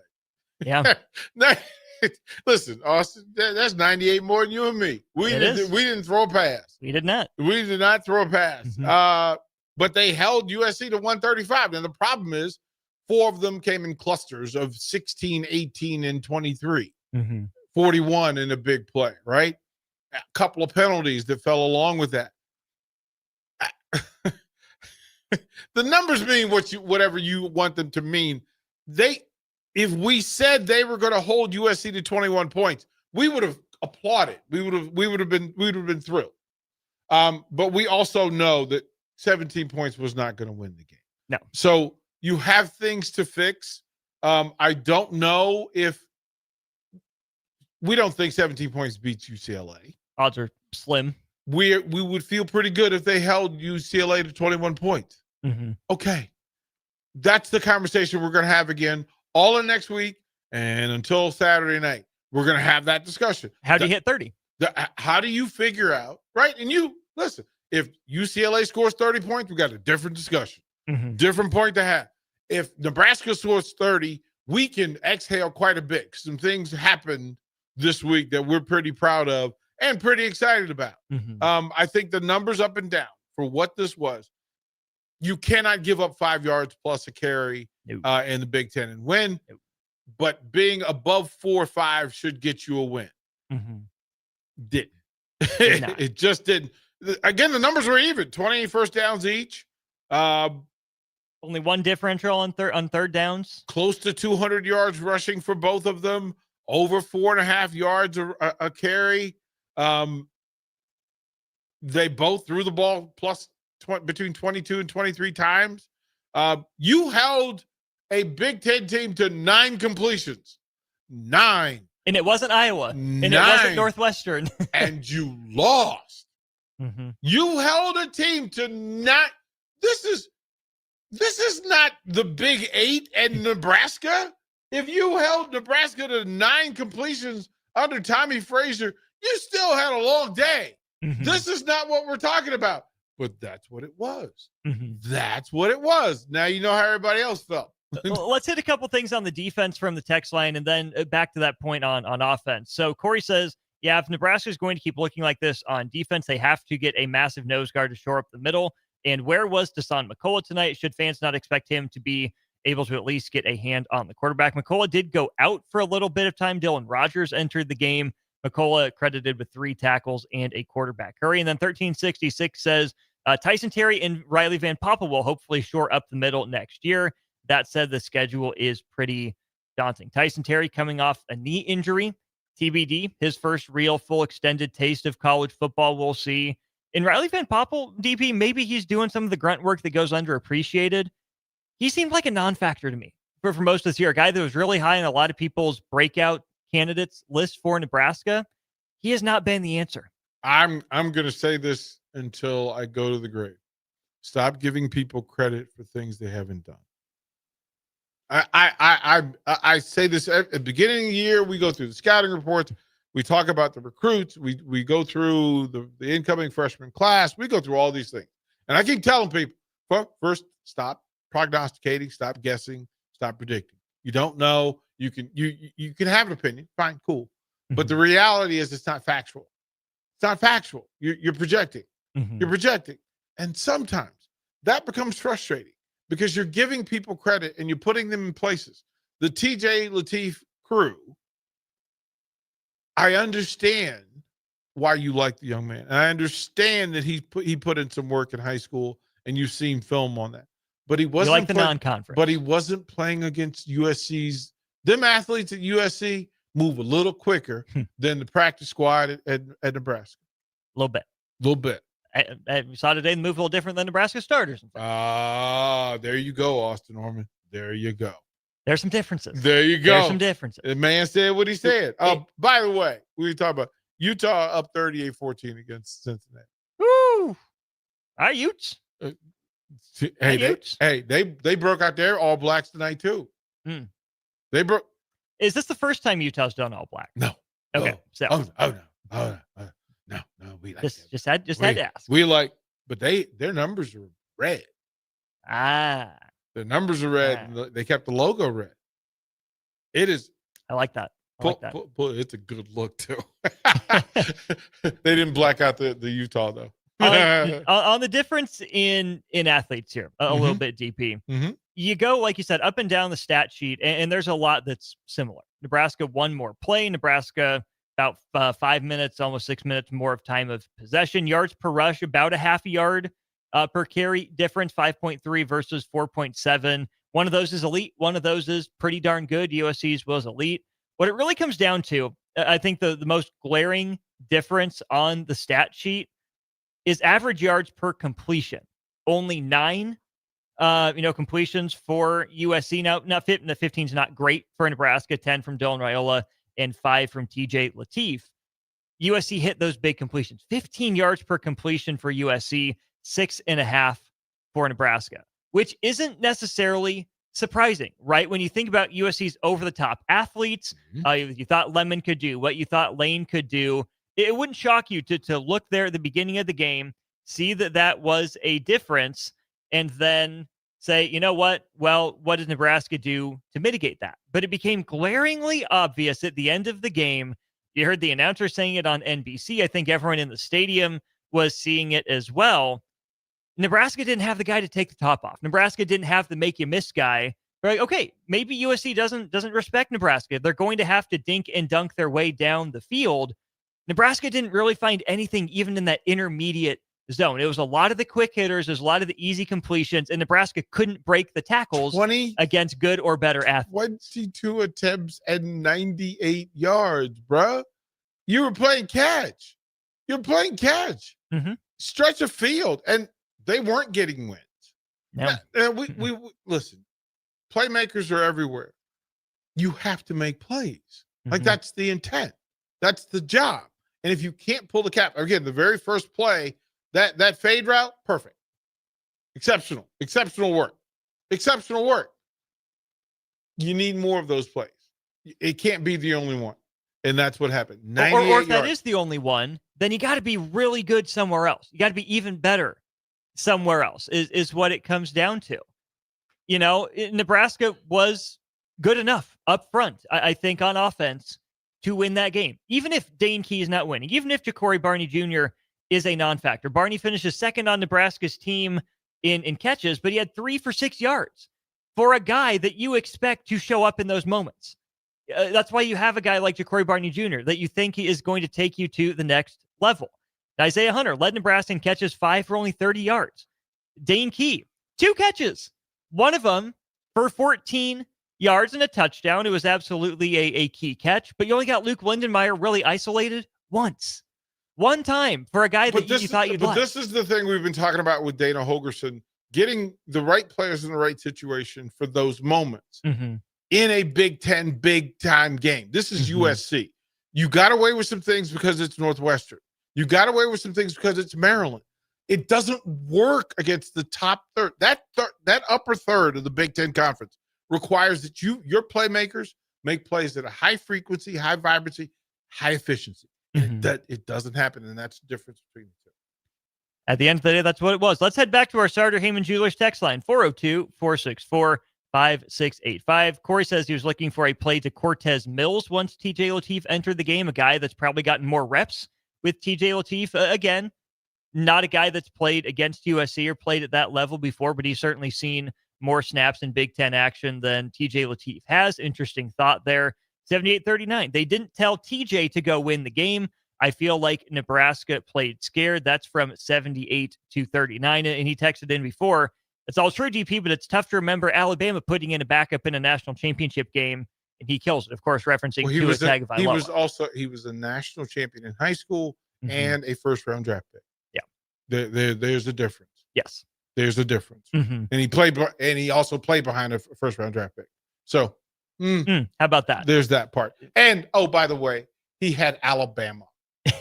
He had Alabama talent at receiver. He had 4 first-round receivers. 4. You know who caught that touchdown, by the way? Future Heisman winner. Yeah. Is there one of those on Nebraska's roster? A little bit busy. 0278. It's okay. Nebraska's a volleyball school. We got one of those texts. We were waiting for it. That's fine. Yeah, it's bowling school, wrestling school. Yeah, all those things. About to be a softball school. possibly could be a baseball school again. Let's quick look through here in just the last couple minutes. The Big Ten scoreboard. You mentioned Ohio State beating Penn State. It was 38-14 Buckeyes over the Nittany Lions. Indiana did indeed wake up. They steamroll Maryland 55-10. DP, there's another couple teams in Nebraska's boat looking to improve for Nebraska. USC's general tier. Michigan took Purdue's best shot. Came down to the wire, but Michigan finds a way at home to overcome the vaunted Purdue Boilermakers. They win it 21-16. Michigan takes a step up the Big Ten ladder. They're 7-2. Illinois was on the same footing as USC at 5-3. I guess USC was 5-2 coming into the game, but Illinois gets a win. Their bowl eligible win number 6. They take down Rutgers, and Minnesota draws even with Nebraska. Gophers were 5-3 entering the game. They and Nebraska will leave the weekend with the same record. They're now both 6-3 after what happened again. Minnesota found a way to win. It took overtime against Michigan State. Drake Lindsey made a nice play in diving for the pylon, but there's a chance for Nebraska to be like Michigan, maybe to even be like Illinois, and be a team that separates itself a little bit with the record. Instead, Nebraska finds itself getting stepped on instead of doing the stepping over. Yeah, it's just you either find a way or you make an excuse. They say there's a gospel. Make a way. They're way makers and excuse makers. Mm-hmm. You do not want to get your mail in the excuse maker neighborhood. Like it just find a way. There's a way for you to win difficult games. Mm-hmm. Nebraska has to find its way. And a lot of that is in the will of the people who make those decisions and make those plays. And it's a very fine line. There's a fine line, and it's the same fine line. There's a fine line between this team being 8-1 or this team being 3-6. Mm-hmm. There's a fine line. Yeah. And you identify that every time out. They'll have the opportunity. Again, if we said this team wins all 3 of its next games or loses all 3 of its next games, the crowd would split in thirds. A third will say, absolutely, they'll win the next 3 games. The third of them go, they're absolutely going to lose. And the third will be in the middle going, probably somewhere in between. Is that where you're at? No, I'm 100% in the middle of that, and that we're not sure. I think Nebraska's good enough to win another one. You called them 7-5. You said they're a 7-5 team. They are the 7-5 team. They're quintessential right now. How they're playing in Webster's. Literally, yeah. At Webster's. They are the look up the picture of the team. Milliones was one of the people watching outside. He was on YouTube. Apologies, we are officially closed. We appreciate you watching on the stream. Have a good time with it. Stay safe tonight. Really appreciate it. And DP, I think that's where I land on this team. Right there in the middle. Not bad. Not great. They are who we thought they were. The same issues that popped up, in Nebraska's losses popped up again tonight. The same strength that kept Nebraska in the game popped up again tonight. Now, it's year 3. Kind of feels like a long time. Is it really a long time? You're officially a calendar year now with an offensive coordinator. Still first year with a new defensive coordinator. But you don't seem much closer to figuring out how to take that next step. Is that fair in year 3 to ask, where's the next step? Well, I heard this tonight, and it is appropriate and it's fair that while it is year 3 for Matt Rule, it's not year 3 for Dylan. Mm-hmm. It's not year 3 for Dane Key. It's not year 3 for Rocco Spindler. It's not year 3 for Dana Holgerson. It's not year 3 it's just not. It's not year 3 for the coaching staff. It's not. College football is a different beast now. Mm-hmm. And if you're going to use the old metric, then you're going to have some problems because the math ain't going to math. It ain't ever going to math because you don't have 3 years of the same players, with the same coaches, in the same system. Doesn't exist anymore. Mm-hmm. And the same way people can say, I really want to see them go in the portal and go get some big guys up front, or I need some more playmakers on the perimeter. The same thing is being said by all the other teams in the Big Ten, the good ones, the good ones, the average ones, and the bad ones are all looking for the same players. Mm-hmm. You can't have them all. Everybody can't have them all. And they all have the same coaches on a carousel who move from program to program based on, you know what, I need more talent, or I need different talent, or I want different talent. That's college football now. You either get it right, Indiana, or you don't, Penn State. You either get it right. There are programs that are getting it right. Virginia, you got it right. Florida State, not so much. Not as much. Ask Clemson if they're getting it right now. They will say absolutely not. Georgia Tech's getting it right. They're 8-1. Who had that in the pool? Right? Who had that in the pool? So it transitions. It has changed. The business of it has changed. The look of it and the philosophy of it has changed.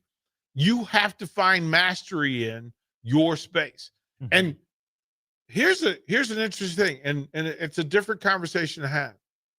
That if I'm a collegiate program, especially a Power 4 collegiate program, Power 2, I'm going to find coaches who want to be where I'm at.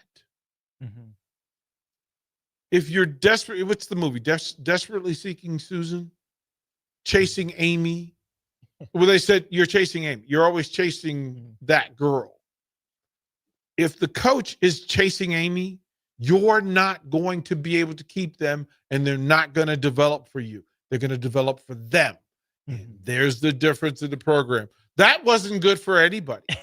That wasn't it didn't good. get on camera. He was too quick. We love y'all enough to not show you that. But that's just it. If you hire me and my mission is to get hired by somebody else, I'm going to do the job for you, but I'm really doing it for me. Yeah. And I'm going to leave you. And I'm not doing it for the players I'm in not charge going to do it for the player on the team. And you cannot do that. And that's a real thing. That is what we're dealing with in sports. It would be a full show to talk about the type of coach and the adults that should be hired within these programs and why. That when Cignetti goes from James Madison to Indy and says, this is the place, and then signs the extension and then means to stay in it and build people. He's not spending millions of dollars on talent for Indiana. He's not doing it. So this is the right way. Look at Georgia Tech, at Virginia. You got to get into Virginia first. That removes the pool for a lot of people. So that's a conversation that needs to take place when you start to say rebuilding programs, developing programs, changing programs. All of those questions have to be answered. We will ask questions. Who knows if we'll be able to answer them anymore between now and a week from, well, technically tomorrow. Yep. Or yesterday, I should say. It is Sunday. It's about 1 o'clock here in Lincoln. It'll be an 8 o'clock kickoff Central Time for Nebraska against UCLA. Brew your cups of coffee, all that good stuff. Appreciate y'all hanging out with us here through the end of the rather dour after party. But you know what? We lived. We learned. We'll see what Nebraska can do next week. For DP, for Jay, for Nick, this was Austin Norman signing off. Ticket Weekends comes your way. 3 NFL games and much more great local content tomorrow. Only here at 93.7 The Ticket, ticketfm.com.